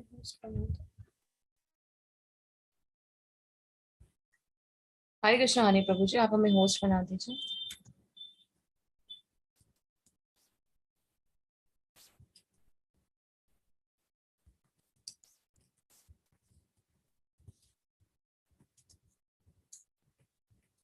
तो जो लोग दम तथा अहंकार से अभिभूत होकर शास्त्र विरुद्ध कठोर तपस्या और व्रत करते हैं, जो काम तथा आसक्ति द्वारा प्रेरित होते हैं, जो मूर्ख हैं और जो शरीर के भौतिक तत्वों को और शरीर के भीतर स्थित परमात्मा को कष्ट पहुंचाते हैं, वो असुर कहे जाते हैं। तो देखिए तपस्या, अभी हम देखते हैं ना, पहले कुछ समय पहले ऐसे बहुत प्रचलन चलता था कि कोई बहुत बड़ा खड्डा कर उसके अंदर कई दिनों तक रहते थे। अभी भी शायद गांव में कुछ ऐसा होता है कि कई दिनों तक वो इस तरह की तपस्याएं करते हैं, है ना, कहते हैं ये बड़े सिद्ध पुरुष हैं। तो इस तरह की तपस्याएं जो हैं ये कलयुग में इसके लिए अलाउ नहीं किया गया है, क्योंकि अलग अलग युग में अलग अलग प्रकार से ऑस्टेरिटी होती है भगवान को प्राप्त करने के लिए। तो तपस्या तो सत्युग के लिए बोली जाती थी। सतयुग, त्रेता युग, द्वापर युग और कलयुग। पहले तपस्या के द्वारा, फिर त्रेता युग में यज्ञ के द्वारा, बड़े बड़े यज्ञ करके, अश्वमेध यज्ञ, राजसूय यज्ञ के द्वारा तपस्या यज्ञ करके भगवान को प्राप्त किया जाता था। फिर द्वापर युग में विस्तृत मंदिर पूजा के द्वारा, और कलयुग का यज्ञ क्या है? संकीर्तन यज्ञ। पर अभी क्या कर रहे हैं लोग?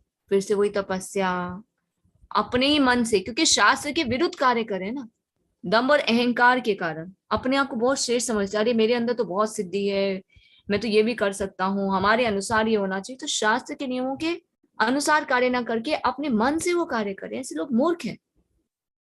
तो ऐसे लोग क्या करते हैं? अपने शरीर के भीतर परमात्मा को भी कष्ट पहुंचाते हैं और वे असुर कहे जाते हैं। तो उदाहरणार्थ किसी स्वार्थ के प्रयोजन से यथा राजनीतिक कार्यों से उपवास करना शास्त्रों में वर्णित नहीं है। शास्त्रों में तो आध्यात्मिक उन्नति के लिए उपवास करने की संस्तुति है। तो भगवत गीता के अनुसार जो लोग ऐसी तपस्याएं करते हैं वो निश्चित रूप से कौन है? असुर है। उनके कार्य शास्त्र विरुद्ध है, वो सामान्य जनता के हित में नहीं है। ऐसे लोग क्या कर रहे हैं? सिर्फ अहंकार, गर्व, काम और भौतिक भोग के कारण ही ऐसा करते हैं। तो ऐसे कार्यों से ना तो उनके शरीर के तत्वों को विक्षोभ होता है जिससे शरीर बना, अपितु उनके भीतर निवास करे परमात्मा को भी कष्ट पहुंचता है। तो ऐसे उपवास, ऐसी तपस्याएं क्या है? अवैध है। इनका उल्लेख वैदिक साहित्य में नहीं है। असुर व्यक्ति क्या सोचता है कि इस विधि से अपने शत्रु विपक्षियों को अपनी इच्छा पूरी करने के लिए वो बाध्य कर सकता है। और ऐसे उपवास से कभी कभी व्यक्ति की मृत्यु भी हो सकती है। करते हैं ना लोग आमरण अनशन, 25 दिन तक महाराज कुछ खाएंगे नहीं, जमीन के अंदर खड्डा खोद के बीच में रहेंगे। मृत्यु भी तो हो सकती है। ठीक है, आप बड़े तपस्वी हैं, बड़े सिद्ध पुरुष हैं, पर आप शास्त्र के नियमों के अनुसार कार्य नहीं कर। ये कार्य भगवान द्वारा अनुमत नहीं है। वे कहते हैं कि जो कार्य इन कार्यों में जो प्रवृत्त होते हैं वो असुर हैं। ऐसे प्रदर्शन भगवान के अपमान स्वरूप है, क्योंकि इन्हें वैदिक शास्त्रों के आदेशों का उल्लंघन करके किया जाता है। सामान्य मानसिक स्थिति वाले पुरुषों को शास्त्रों के आदेशों का पालन करना चाहिए। जो शास्त्रों की उपेक्षा और अवज्ञा करते हैं वो असुर कहे जाते हैं। तो भगवान ऐसे लोगों को आश्रय व्यक्तियों के यहाँ जन्म लेने के लिए बाध्य करते हैं। कलयुग में क्या बताया जाता है? जो असुर होते हैं ना वो ब्राह्मण परिवार में जन्म लेंगे। इसलिए हम क्या देखते हैं? ब्राह्मण क्या कर रहे हैं? कर्तव्य के पद से विमुख हो रहे हैं। ब्राह्मण का अर्थ क्या होता है? जो ब्रह्म सत्य को जानता हूं। आजकल ब्राह्मण क्या कर रहे हैं? गुटखा भी खा रहे हैं, शराब भी पीते हैं, सिगरेट भी पीते हैं। देख रहे हैं ना हम आजकल की स्थिति कितनी खराब हो गई। ऐसे असुर ही फिर इस परिवार में जन्म लेते हैं। ये कलयुग में ऐसा बताया जाता है। भागवतम में इसका वर्णन कि कलयुग में जो असुर हैं वो ब्राह्मणों के परिवार में जन्म लेंगे। फलस्वरूप भगवान के साथ अपने संबंध को जाने बिना जन्म जन्मांतर आश्रय जीवन में रहते हैं।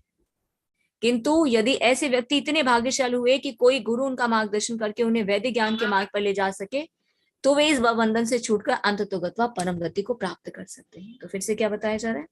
अगर किसी गुरु का मार्गदर्शन मिल जाए, ब्रह्मांड भ्रमिते कोनो भाग्यवान जीव, गुरु कृष्ण प्रसादे पाए भक्ति लता बीज। ब्रह्मांड में घूमते घूमते, नाना प्रकार के ब्रह्मांड में घूमते घूमते, नाना प्रकार की योनि में घूमते घूमते, अगर किसी पर शुद्ध भक्त की कृपा हो जाए, गुरु की कृपा हो जाए, भगवान की कृपा हो जाए, तो उसके हृदय में भक्ति रूपी बीज बोया जाता है। वो कौन है व्यक्ति? भाग्यवान जीव। तो ये तो हमने जाना श्रद्धा के अनुसार गुणों का जो प्रभाव होता है, जैसे गुण में होते हैं उसकी श्रद्धा भी वैसे ही हो जाती है। और अब हम जानेंगे आहार के अनुसार। यहाँ तक कि प्रत्येक व्यक्ति को जो भोजन पसंद करता है वह भी प्रकृति के गुणों के अनुसार 3 प्रकार का होता है। ये श्लोक पढ़ लिया था लवलीन माता जी? हम लोग डिस्कनेक्ट हो गए थे। माता जी 2 श्लोक पढ़ लिए थे मैंने। थैंक यू माता जी। नहीं 3 पढ़ी। नहीं माता जी 2 पढ़े हैं मैंने।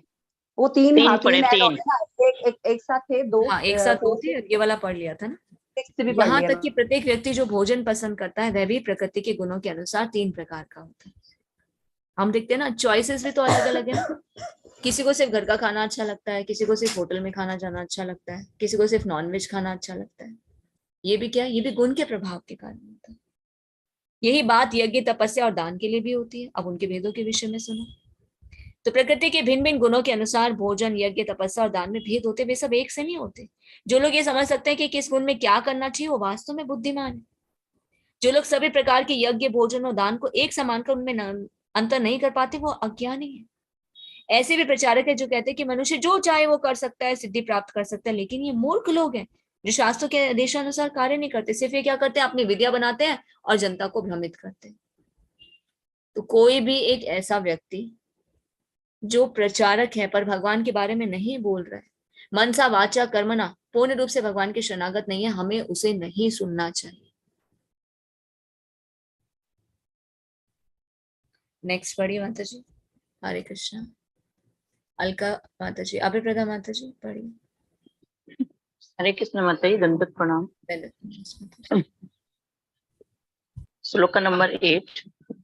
आयु सत्व बलारोग्य सुख प्रीति विवर्धना रस्या स्निग्धा स्थिरा हृदया आहारा सात्विक प्रिया। जो भोजन सात्विक व्यक्तियों को प्रिय होता है वह आयु बढ़ाने वाला, जीवन को शुद्ध करने वाला, तथा बल, स्वास्थ्य, सुख और तृप्ति प्रदान करने वाला होता है। ऐसा भोजन रसमय, स्निग्ध, स्वास्थ्यप्रद तथा हृदय को भाने वाला होता है। श्लोक नंबर 9। कटु अम्ल लवण अति उष्ण तीक्ष्ण रुच पिदाहिना आहारा राजस चेष्टा दुख शोकामय प्रदा अत्यधिक तिक्त, खट्टे, नमकीन, गरम, चटपटे, शुष्क तथा जलन उत्पन्न करने वाले भोजन रजोगुणी व्यक्तियों को प्रिय होते हैं। ऐसे भोजन दुख, शोक तथा रोग उत्पन्न करने वाले हैं।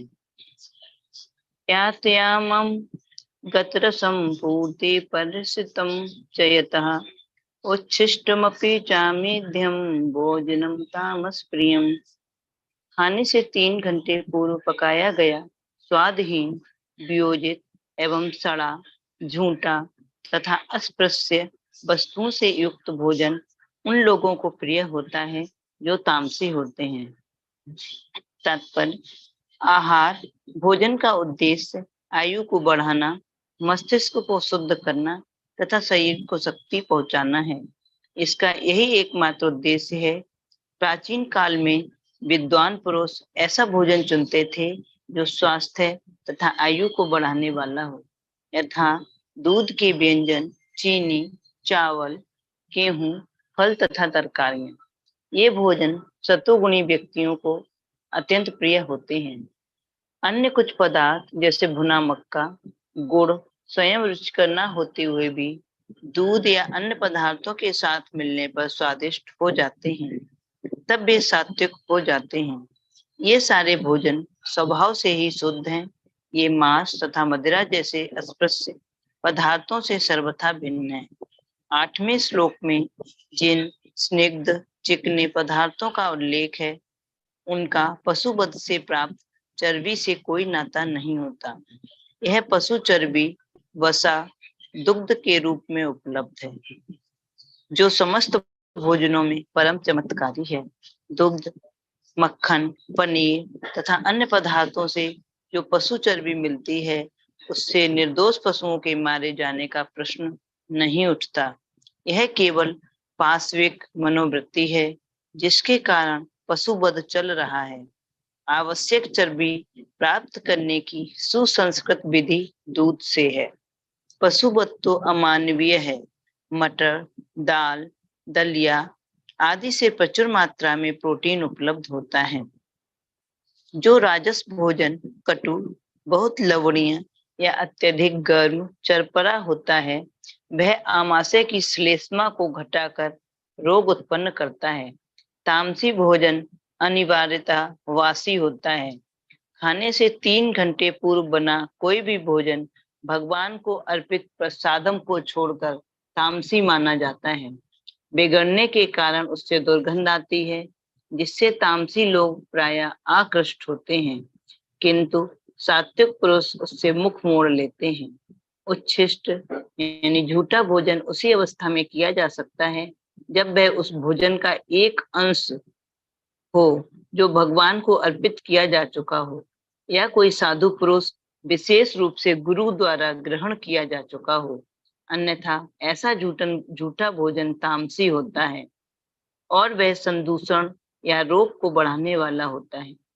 यद्यपि ऐसा भोजन तामसी लोगों को स्वादिष्ट लगता है, लेकिन सतोगुणी उसे न तो छूना पसंद करते हैं और न खाना। सर्वोत्तम भोजन तो भगवान को समर्पित भोजन का उच्छिष्ट है। भगवत गीता में परमेश्वर कहते हैं कि वे तरकारियां, आटे तथा दूध की बनी वस्तुएं भक्ति पूर्वक भेंट किए जाने पर स्वीकार करते हैं। पत्रम पुष्पम फलम तोयम।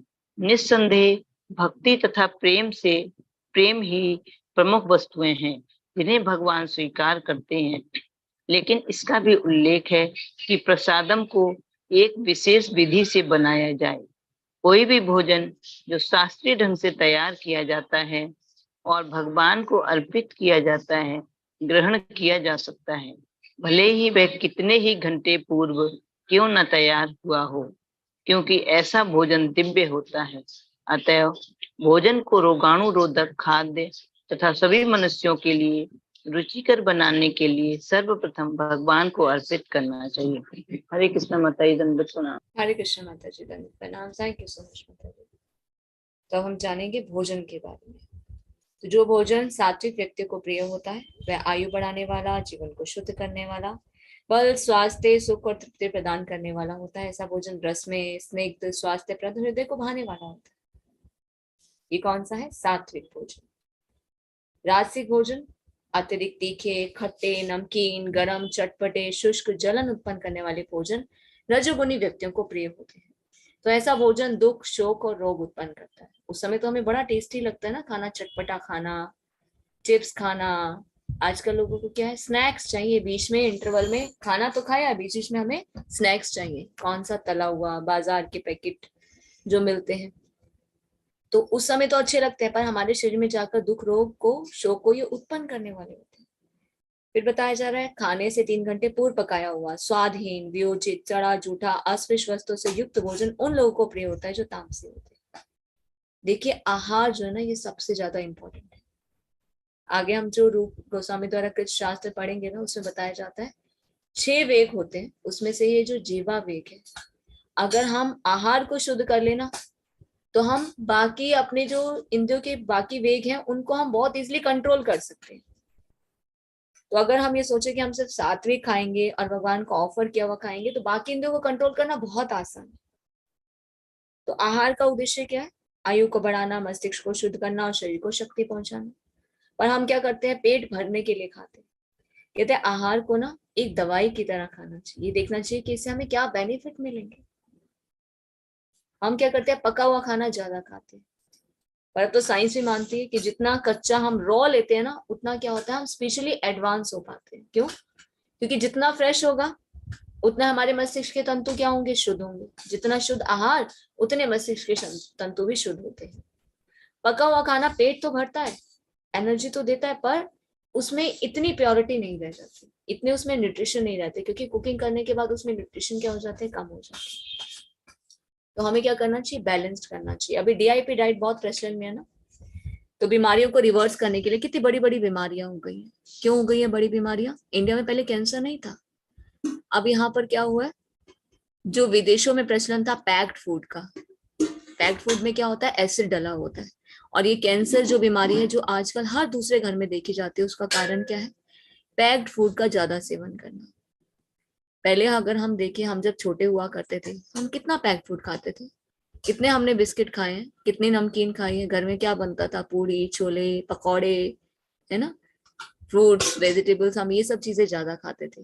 घर में मिठाइयाँ बनती थी, घर में खीर बनती थी, हलवा बनता था। और अभी क्या है?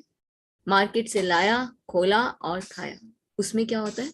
चीजों को लंबे समय तक टिकाए रखने के लिए उसमें कुछ ऐसे एसेंस, कुछ ऐसे एसिडिटी रेगुलेटर्स उसमें डाले जाते हैं जो हमारे शरीर के लिए अच्छे नहीं होते। तो इसीलिए जितना हम पैक्ड फूड का सेवन करते हैं, हमारे शरीर में एसिडिक लेवल जो है वो बढ़ जाता है। एसिडिक लेवल बढ़ेगा तो क्या होगा? कैंसर सबके शरीर में है, पर एसिडिक लेवल जब बढ़ेगा तो क्या होगा? कैंसर और भयानक रूप को ले लेता है। तो इसलिए डीआईपी डाइट प्रचलन में क्या बताया जाता है कि सुबह 12 बजे तक आप क्या करें? फ्रूट्स को ज्यादा खाएं, क्योंकि बॉडी को डिटॉक्सिफाई करना ज्यादा आवश्यक है ना। और गैप रखें, खाने में गैप रखें, जिससे क्या हो, हमारा शरीर ही क्या है, एक ऐसी मशीनरी है। देखिए हम देखते हैं ना, कभी हमारा हाथ जल जाता है, अगर हम उसमें कुछ ना भी लगाएं तो 4-5 दिन में ना अपने आप ठीक हो जाता है। ऐसे कैसे हो जाता है? हीलिंग पावर है हमारे शरीर में। साइंस भी कहती है ना, हमने पढ़ा है ना, खून भी बदलता है, रक्त कोशिकाएं भी बदलती हैं, सब कुछ हमारे शरीर में क्या, बॉन्ड्स भी नई बनती रहती है, रक्त कोशिकाएं भी बदलती रहती है। ये हमारे शरीर एक भगवान ने ऐसा बनाई है, एक मशीनरी है, ये अपने आप रीजनरेशन करती रहती है, रीजनरेट करती रहती है चीजों को। पर हमें क्या करना है? प्रकृति द्वारा दिया ही शरीर को देना है, क्योंकि शरीर किससे बना है? प्रकृति द्वारा ही तो बना है, पंचभूत से बना है। तो हम जितना इसे प्रकृति से जोड़े रखेंगे उतना हम स्वस्थ रहेंगे। जितना हम ये प्रोसेस चीजों में जाएंगे उससे क्या होगा? जैसा खाएंगे आहार, कहते हैं ना, जैसा खाओगे अन्न वैसा होगा मन, तो मन भी वैसा ही होगा। हम देखते हैं ना, साधु पुरुष जो है वो क्या करते हैं? सिर्फ सतोगुणी आहार लेते हैं। हम क्या करते हैं? अपने जीवन की बड़ी बड़ी समस्याएं लेकर साधु पुरुषों के पास जाते हैं। क्यों? वो ज्यादा बुद्धिजीवी है। क्यों बुद्धिजीवी है? क्योंकि वो सात्विक आहार लेते हैं, सात्विक कार्य करते हैं, तो हमारी समस्याओं का भी वो उत्तर दे सकते हैं। और शरीर में ना एक बल भी बनता है, आध्यात्मिक बल भी डेवलप होता है। अगर हम सतोगुण में रहें, सात्विक कार्य करें, तो ये सब किससे पॉसिबल है? अगर हमारा आहार शुद्ध होगा तो आहार को हमें कैसे लेना चाहिए ये देख करके इसका हमें क्या बेनिफिट होगा। आयु को बढ़ाने वाला, मस्तिष्क को शुद्ध करने वाला, शरीर को शक्ति पहुंचाने वाला, इसका यही एकमात्र उद्देश्य है। पर हम क्या करते हैं? पेट भरने के लिए खाते हैं।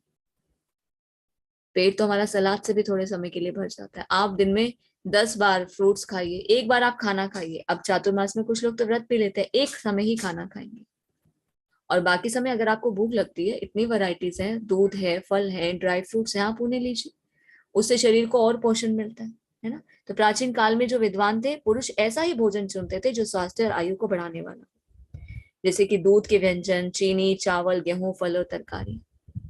कृष्णा बुक हमने पढ़ी है, चैतन्य चरितामृत हमने पढ़ी है, कहीं उसमें हमने पढ़ा है कि वहां पे कोई पैक्ड फूड सर्व किया जा रहा है भगवान को। क्या बनाया जाता था? दूध, चावल, मिठाइयाँ, है ना, देसी घी से सब बनती थी, गाय के दूध से बनती थी चीजें, पनीर है, दूध है, मक्खन है, यहाँ तक कि तेल का भी वर्णन नहीं है, देसी घी में ही सब बनाया जाता था। तो अगर हम प्रकृति द्वारा दी हुई चीजों को ही लेंगे, ये क्या है? ये सतोगुणी आहार। मनुष्य जीवन हमें मिला है तो हमारे लिए आहार भी यही सतोगुण वाला है। अगर हम रजोगुणी आहार खाते, रजोगुणी जैसे बहुत तीखा, खट्टा, होटल्स में जाकर खाना, रेड़ी गल्लों पर जाकर खाना, ये सब आहार कैसे होते हैं? रजोगुणी होते हैं। तो देखिए इसके पीछे ना दो चीजें होती है। पहला, एक जो ये कुकिंग का प्रोसेस होता है, खाना बनाना भी एक कला है। आप किस भाव से बनाते हैं, किस मेंटेलिटी से आप बनाते हैं, उसके पीछे हमारी चेतना जो है ना, ये अग्नि से चलती है। अग्नि है ना, ये भी हमारी चेतना को प्रभावित करती है। हमारा शरीर पंचभूत से बना हुआ है, तो अग्नि भी एक पार्ट है ना। तो ये भी क्या है?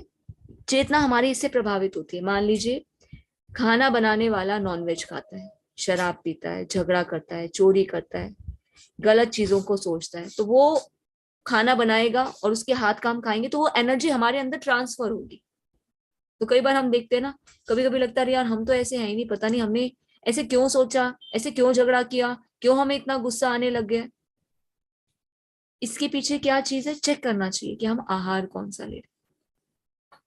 दूसरी चीज, बनाने का उनका तरीका। कभी आप प्रोसेसिंग यूनिट में जाकर देखिए किस तरह से बनाया जाता है। क्या घर में हम बाथरूम के पानी से कभी खाना बनाते हैं? आप जाकर देखेंगे ना तो बाजार में मिलने वाला जो खाना होता है, इतने गंदे पानी से बनाया जाता है, ना सब्जियों को ढंग से धोया जाता है। जबकि कभी हम मार्केट जाए ना तो सब्जी वाले बताते हैं, रात को देर तक बैठते हैं वो लोग। क्यों बैठते हैं? बोलते हैं रात को ही तो हमारी ज्यादा बिक्री होती है। क्यों? क्योंकि जो बचा हुआ होता है ना, ये सब जो रेस्टोरेंट वाले हैं, हमारा कुछ सब्जी वाला बताता है, बोलते हैं रेस्टोरेंट वाला है ना, वो जितना बचा हुआ सामान होता है सब लेकर चला जाता है सस्ते में, क्योंकि उनको बेनिफिट ही वही है। पूरा इतने बड़े बड़े रेस्टोरेंट खोल के बैठे हैं, ग्राहक आते हैं 2-4 ही, अब उनको भी तो कमाना है, तो उनको क्या चाहिए? सस्ते से सस्ता चाहिए। बोले सड़ा गला जो पड़ा रहता है, बासी टमाटर भी जो सड़े होते हैं, वही वो लेके जाते हैं। तो देखिए हमारे सामने जो प्लेट आती है ना, कितनी सजी हुई आती है, तो हमें ये नहीं पता कि उसके पीछे की प्रोसेसिंग कैसी है।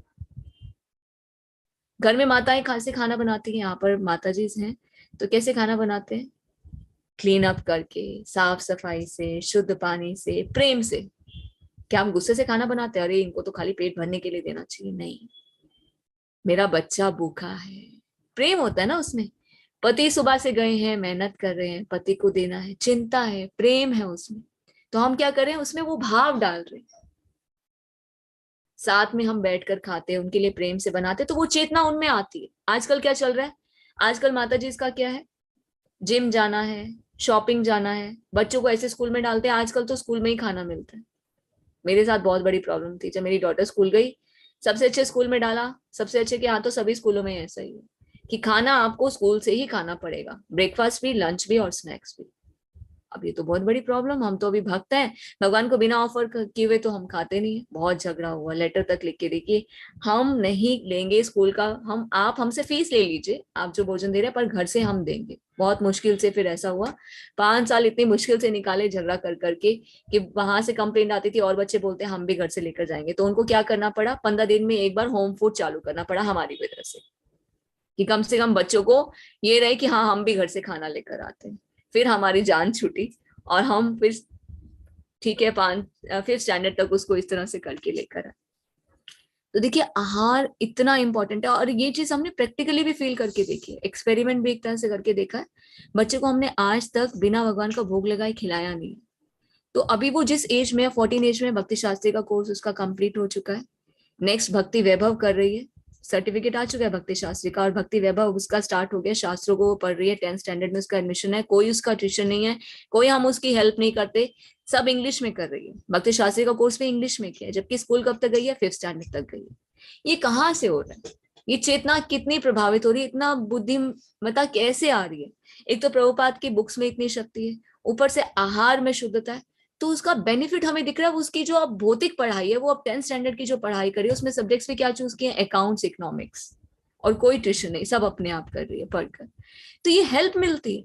कुछ लोग कहते हैं अरे बच्चे भक्त बन जाएंगे, बाहर का खाएंगे नहीं, उनको तो पढ़ाई भी करनी है। अरे बच्चे बहुत पढ़ाई में और तेज हो जाएंगे।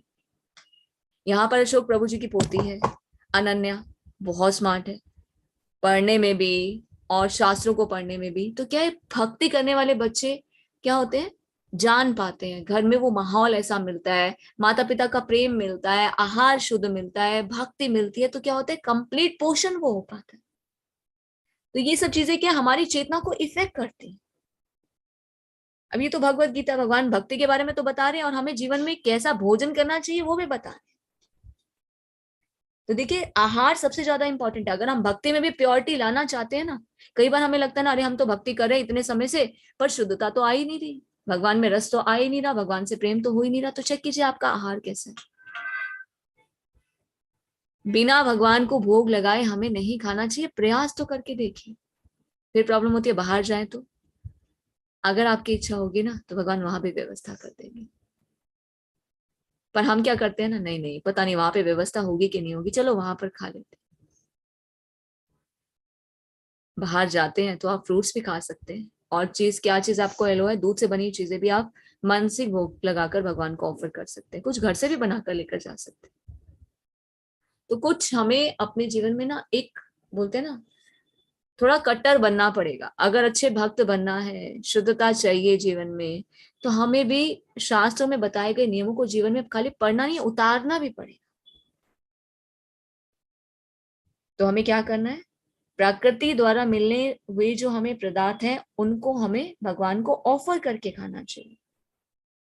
अब होता है बच्चों को प्रोटीन का बहुत है, डॉक्टर के पास भी हम जाते हैं, डॉक्टर बोलते हैं कैल्शियम कम है, प्रोटीन कम है, तो आप क्या कीजिए, अंडा खाना शुरू कीजिए। कोई रोग हो गया, आपको अंडा खाना है, प्याज लहसुन खाना है। किसी के जोड़ों में दर्द हो तो क्या बोलते हैं डॉक्टर, प्याज लहसुन खाइए। अरे अब तो भक्ति कर रहे हैं, 16 माला कर रहे हैं, प्याज लहसुन नहीं नहीं, इससे तो चेतना प्रभावित होगी, पर शरीर को भी तो ठीक रखना है, आप डॉक्टर बोल रहे हैं तो खाना ही पड़ेगा। हम क्या करते हैं, फिर से माया में फंस जाते हैं। घुटनों को ठीक रखना है, देसी घी खाइए खूब, गाय का देसी घी, कभी घुटने खराब नहीं होंगे। ड्राई फ्रूट्स खाइए, भिगो कर खाइए, कभी घुटने खराब नहीं होंगे। खड़े होकर पानी नहीं पीजिए, आहार को थोड़ा शुद्ध कीजिए, सनलाइट लीजिए, विटामिन डी लीजिए, अपने आप धीरे धीरे क्या होगा, शरीर में ताकत आनी शुरू हो जाएगी। नॉनवेज तो बिल्कुल नहीं खाना चाहिए, ये आहार तो पशुओं के लिए। अगर हम अपनी इंद्रिय तृप्ति की इच्छा के लिए पशुवध करते हैं, नॉनवेज खाते हैं, तो हमें क्या करना होगा, बार बार नाना प्रकार की योनियों में आना होगा, ऐसे ही पशुवध।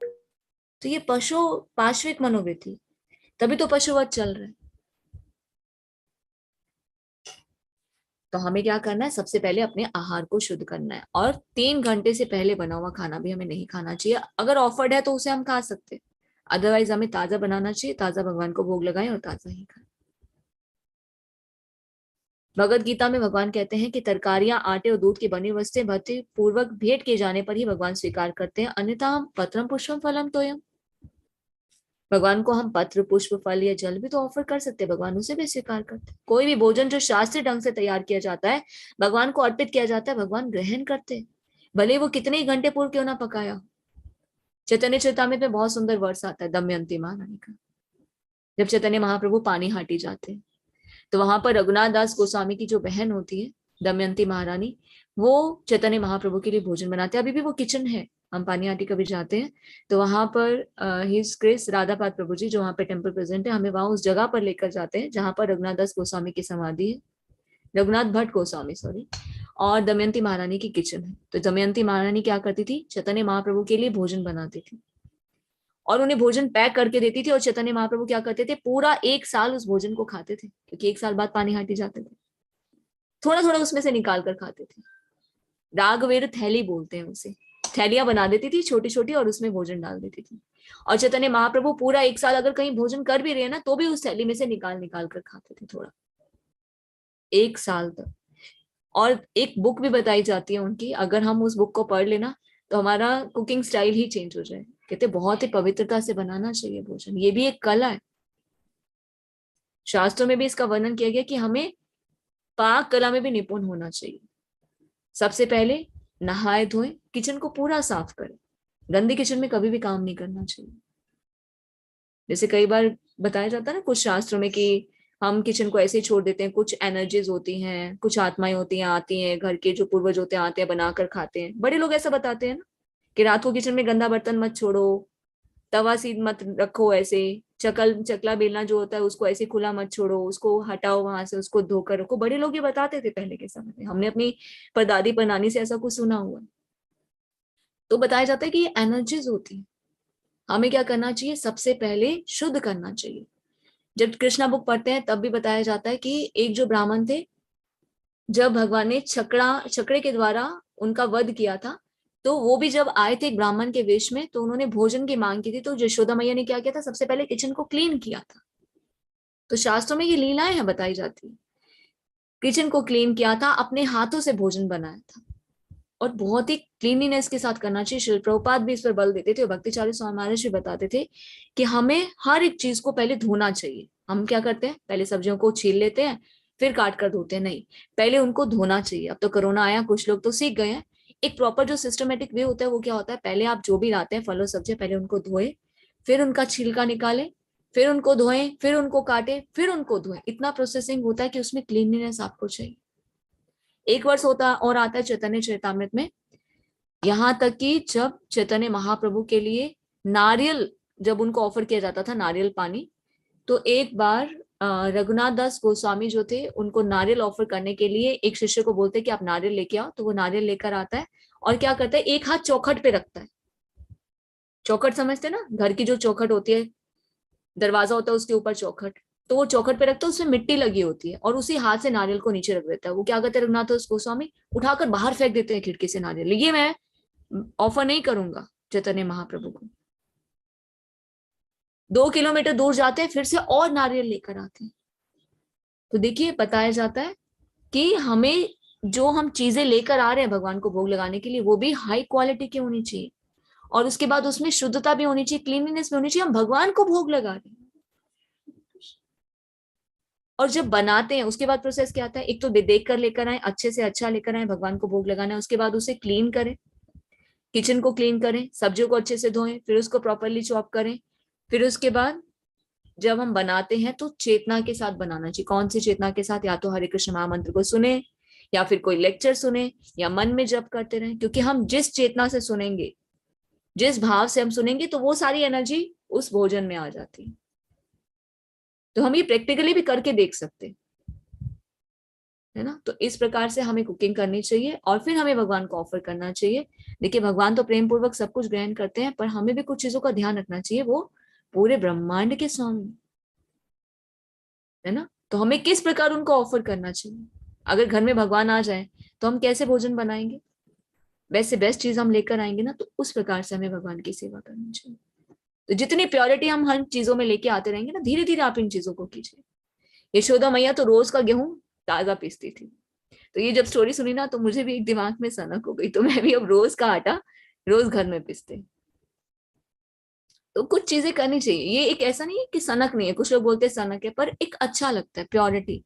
हाँ, ये शास्त्रों से हम सुनते हैं तो धीरे धीरे करना चाहिए। बाहर का घी नहीं लाते, बाहर का ऑयल नहीं लेकर आते। अब घर में भी घी ज्यादा नहीं बन पाता, दूध लेते हैं, दही जमाते हैं, सब कुछ घर में, पनीर भी, दूध भी, सब कुछ घर में। पर तेल के लिए क्या करते हैं, मूंगफली लाते हैं। अब तो मूंगफली क्या है, मशीन आ गई है, उसमें वो डालते हैं और उसमें से तेल निकल जाता है, सामने खड़े होके वो तेल निकलवा के लेके आते हैं। तो कुछ चीजें हम क्या कर सकते हैं, धीरे धीरे हम कर सकते हैं। मसाले भी पैक नहीं लेकर आते, मसाले भी रोज घर में पीसे जाते हैं। तो इस तरह से धीरे धीरे अगर हम प्योरिटी का लेवल आएंगे ना, तो डेफिनेटली उसका इफेक्ट पड़ता है। तो हमें ये सोचकर भोजन को बनाना चाहिए कि इसे हमें भगवान को भोग लगाना। एक तो सात्विक हुआ, ऊपर से क्या होगा, शुद्ध सत्व गुण। भगवान के बारे में सोच रहे हैं, हरे कृष्ण महामंत्र सुन रहे हैं, लेक्चर हम सुन रहे हैं, तो हम कुकिंग करते करते भगवान को भोग लगा रहे हैं। और फिर उसे जब पाएंगे तो क्या बन गया, महाप्रसाद। और उसमें क्या है, चेतना भी किस प्रकार से आएगी, सभी घर के भक्त बन जाएंगे, है ना। तो ये हमें प्रयास धीरे धीरे करना चाहिए। तो अतः भोजन को रोगानुरोधक, खाद्य तथा सभी मनुष्यों के लिए रुचिकर बनाने के लिए सर्वप्रथम भगवान को अर्पित करना चाहिए। हरे कृष्ण। नेक्स्ट चित्रा माता जी पढ़िए। हरे कृष्ण माता जी। अफलाकांक्षीभिर्यज्ञो विधिदिष्टो यः युज्यते यष्टव्यमेति वेति मनः समाधाय सत्विकः। यज्ञों में वही यज्ञ सात्विक होता है जो शास्त्र के निर्देशानुसार कर्तव्य समझकर उन लोगों के द्वारा किया जाता है जो फल की इच्छा नहीं करते। हरे श्री प्रभुपाद जी की जय। प्रभुपाद जी के द्वारा तात्पर्य, सामान्यतया यज्ञ किसी प्रयोजन से किया जाता है, लेकिन यहाँ पर बताया गया है कि यज्ञ बिना किसी इच्छा के संपन्न किया जाना चाहिए, इसे कर्तव्य समझकर किया जाना चाहिए। उदाहरणार्थ, मंदिरों या गिरजाघरों में मनाए जाने वाले अनुष्ठान सामान्यतया भौतिक लाभ की दृष्टि में रखकर किए जाते हैं, लेकिन यह सतोगुण में नहीं है। मनुष्य को चाहिए कि वह कर्तव्य मानकर मंदिर या गिरजाघर में जाए, भगवान को नमस्कार करे और फूल तथा प्रसाद चढ़ाए। प्रत्येक व्यक्ति सोचता है कि केवल ईश्वर की पूजा करने के लिए मंदिर जाना व्यर्थ है, लेकिन शास्त्रों में आर्थिक लाभ के लिए पूजा करने का आदेश नहीं है। मनुष्य को चाहिए कि केवल अर्च विग्रह को नमस्कार करने जाए, इससे मनुष्य सतोगुण को प्राप्त होगा। प्रत्येक सभ्य नागरिक का कर्तव्य है कि वह शास्त्रों के आदेशों का पालन करे और भगवान को नमस्कार करे। अभिसंधाय तु फलम दंभार्थमपि चैव यत् इज्यते भरत श्रेष्ठ तम यज्ञ विद्धि राजसम। लेकिन हे भरत श्रेष्ठ, जो यज्ञ किसी भौतिक लाभ के लिए या गर्ववश किया जाता है, उसे तुम राजसी जानो। तात्पर्य श्री प्रभुपाद जी की जय। प्रभुपाद जी के अनुसार तात्पर्य, कभी कभी स्वर्ग लोक पहुँचने या किसी भौतिक लाभ के लिए यज्ञ तथा अनुष्ठान किए जाते हैं। ऐसे यज्ञ या अनुष्ठान राजसी माने जाते हैं। हरे कृष्ण माता जी। अगला भी पढ़ लूं। विधिहीन सृष्टान्न मंत्रहीनम दक्षिणम श्रद्धा विरहित यज्ञम तामसम परिचक्षते। जो यज्ञ शास्त्रों के निर्देशों की अवहेलना करके प्रसाद वितरण किए बिना, वैदिक मंत्रों के उच्चारण बिना किए बिना, पुरोहितों को दक्षिणा दिए बिना तथा श्रद्धा के बिना संपन्न किया जाता है, वह तामसी माना जाता है। प्रभुपाद जी की जय। प्रभुपाद जी के तात्पर्य अनुसार तात्पर्य, तमोगुण में श्रद्धा वास्तव में अश्रद्धा है। कभी कभी लोग किसी देवता की पूजा धन अर्जित करने के लिए करते हैं और फिर वे इस धन का शास्त्रों के निर्देशों की अवहेलना करके मनोरंजन में व्यय करते हैं। ऐसे धार्मिक अनुष्ठानों को सात्विक नहीं माना जाता, ये तामसी होते हैं। इनसे तामसी प्रवृत्ति उत्पन्न होती है और मानव समाज को कोई लाभ नहीं पहुंचता। हरे कृष्ण माता जी। धन्यवाद। हरे कृष्ण माता जी। थैंक यू सो मच माता जी। तो हमने जाना भोजन के बारे में, अब हम जानेंगे यज्ञ के बारे में। तो यज्ञ में वही यज्ञ सात्विक होता है जो शास्त्र के निर्देशानुसार कर्तव्य समझ कर किया जाता है, उन लोगों के लिए किया जाता है जो फल की इच्छा नहीं करते। देखिए हम कोई भी कार्य करते हैं ना, उसके पीछे हमारा कोई ना कोई प्रयोजन होता है। सामान्यतः यज्ञ किसी प्रयोजन से किया जाता है, लेकिन यहाँ पर बताया जा रहा है कि यज्ञ बिना किसी इच्छा के संपन्न करना चाहिए, तो इसे कर्तव्य समझ कर करना चाहिए। उदाहरणार्थ मंदिर गिरजाघरों में मनाए जाने वाले अनुष्ठान सामान्यतः भौतिक लाभ की दृष्टि में किए जाते हैं, लेकिन ये सत्वगुण में नहीं है। मनुष्य को चाहिए कि कर्तव्य मानकर मंदिर भी जाए, भगवान को नमस्कार भी करे, भगवान को फूल भी ऑफर करे, प्रसाद भी चढ़ाए। प्रत्येक व्यक्ति क्या सोचता है कि ईश्वर की पूजा करने के लिए मंदिर जाना व्यर्थ है, लेकिन इससे हमारा ही कल्याण होगा। लेकिन शास्त्रों में आर्थिक लाभ के लिए पूजा का आदेश नहीं है। हमें कोई भी कार्य किसी भी इच्छा पूर्ति के लिए नहीं करना चाहिए। मनुष्य को चाहिए कि केवल अर्चविग्रह को नमस्कार करे, इससे मनुष्य सत्वगुण को प्राप्त होगा। प्रत्येक सभ्य नागरिक का कर्तव्य है कि वे शास्त्रों के आदेशों का पालन करे और भगवान को नमस्कार करे। ये सभी के लिए जरूरी है, क्योंकि सत्वगुण में आना है तो कम से कम भगवान से संबंध तो होना चाहिए, भगवान के आगे नमस्कार तो करें। लेकिन हे भरश्रेष्ठ, जो यज्ञ किसी भौतिक लाभ के लिए गर्भवश किया जाता है उसे तुम राजसी जानो। जैसे कुछ लोग करते हैं ना, बड़े बड़े यज्ञ करते हैं, तो उसके पीछे उद्देश्य क्या होता है? स्वर्ग पहुंचेंगे या कोई भौतिक लाभ के लिए यज्ञ करेंगे, पर ये राजसी यज्ञ, इसका बेनिफिट नहीं है, टेम्परेरी बेनिफिट। तो जो यज्ञ शास्त्रों के निर्देशों की अवहेलना करके, प्रसाद वितरण के बिना, वैदिक मंत्रों का उच्चारण के बिना, पुरोहितों को दक्षिणा दिए बिना और श्रद्धा के बिना संपन्न किया जाता है, वो तामसिक है। तो तमोगुण में श्रद्धा जो होती है वास्तव में श्रद्धा है। कभी कभी लोग क्या करते हैं, किसी देवता की पूजा धन अर्जित करने के लिए करते हैं, और वे धन को शास्त्र के निर्देशों की अवहेलना करके मनोरंजन में व्यय कर देते हैं, है ना। भगवान से मांगते, भगवान मुझे धन चाहिए, मुझे धन चाहिए, मेरे घर में बहुत समस्या, और धन मिल गया तो क्या करते हैं, फिर इंद्रिय तृप्ति में लग जाते हैं। ऐसे धार्मिक अनुष्ठानों को सात्विक नहीं माना जाता, ये तामसिक होता है, इससे तामसिक प्रवृत्ति उत्पन्न होती है, मानव समाज को इससे कोई लाभ नहीं होता। तो यज्ञ का प्रयोजन क्या है? भगवान को प्रसन्न करने के लिए करना चाहिए। इस्कॉन में भी हम देखते हैं ना, भक्तों के घर में यज्ञ होता है, घर का मुहूर्त होता है, प्रवेश गृह प्रवेश करते हैं, कोई काम करते हैं, या बीच में भी यज्ञ अगर हम कराना चाहते हैं तो कौन सा करा सकते हैं? नरसिम्हा यज्ञ या सुदर्शन यज्ञ। क्योंकि नरसिम्हा यज्ञ करने से क्या होता है? नरसिम्हा भगवान क्या करते हैं? हमारे जीवन में आने वाली भौतिक और आध्यात्मिक जो बाधाएं होती हैं उनको दूर करते हैं। तो अगर हम यज्ञ करवाना चाहते हैं तो हमें क्या करना चाहिए? नरसिम्हा यज्ञ करवाना चाहिए। तो उससे क्या होगा? हमारे भक्ति जीवन में आने वाली जो बाधाएं होंगी वो सब दूर हो जाएंगी। एक और श्लोक पढ़ते हैं, उसके बाद हम फिनिश करेंगे। तपस्या। अब हम जानेंगे तपस्या के बारे में। हरे कृष्णा सुशीला माता जी।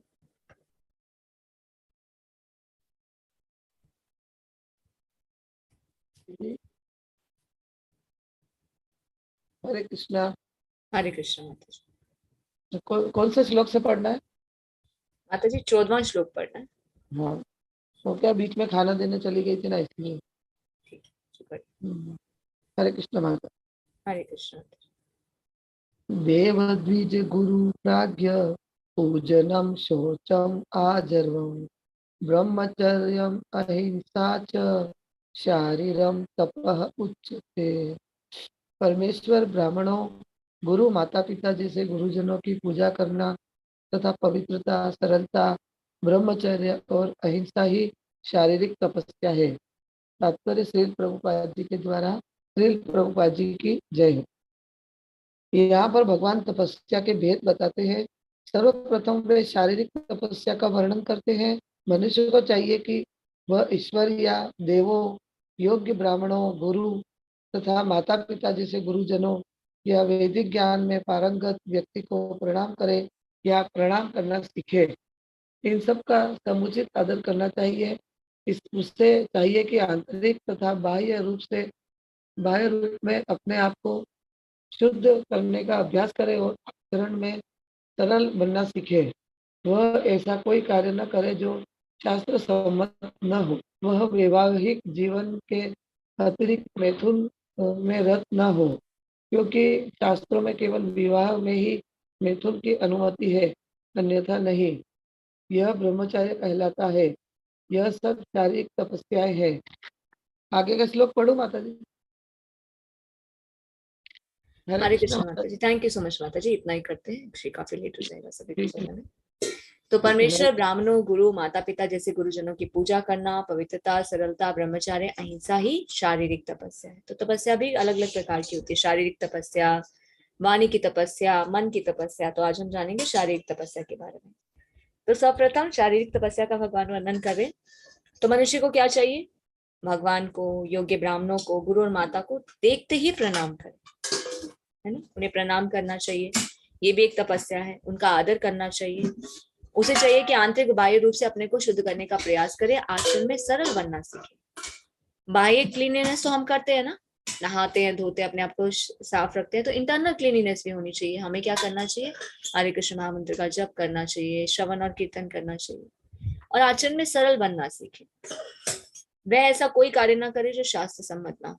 शास्त्रों के विरुद्ध अगर हम कोई भी कार्य करेंगे तो हम कौन है? असुर है। तो हमें गलतियां करने से बचना चाहिए, क्योंकि ये कानून है ना। अगर हम गलती करेंगे तो फल हमें भुगतना पड़ेगा। तो शास्त्र सम्मत सब कुछ होना चाहिए। वैवाहिक जीवन के अतिरिक्त मैथुन में रत ना हो, क्योंकि शास्त्रों में केवल विवाह में ही मैथुन की अनुमति है, अन्यथा नहीं। यह ब्रह्मचार्य कहलाता है। तो अगर विवाह हुआ है तो सिर्फ पत्नी को पति के साथ, पत्नी को पति के साथ ही संग करना चाहिए, बाहर इंद्र तृप्ति में लिप्त नहीं होना चाहिए। ये सब क्या है? ये सब शारीरिक तपस्या है। हरे कृष्णा। तो एक बार हम यही एंड करते हैं, तो इसको हम नेक्स्ट क्लास में कंप्लीट कर लेंगे चैप्टर को। हरे कृष्णा, धन्यवाद प्रणाम आप सभी को। तो आज के अध्याय में हमने जाना श्रद्धा के बारे में, भोजन के बारे में, यज्ञ के बारे में और तपस्या के बारे में कि गुणों के अनुसार ये किस प्रकार से होते हैं। तो एक चीज हमें क्या सीखनी है जीवन में, हमें क्या होता है ना, क्वांटिटी की जगह ना हम क्वालिटी मेंटेन करें, है ना। पहली चीज हमें क्या करनी है? श्रद्धा शास्त्र के अनुसार करनी है। दूसरा, भोजन भी क्वालिटी वाला होना चाहिए, चैंटिंग भी क्वालिटी वाली होनी चाहिए।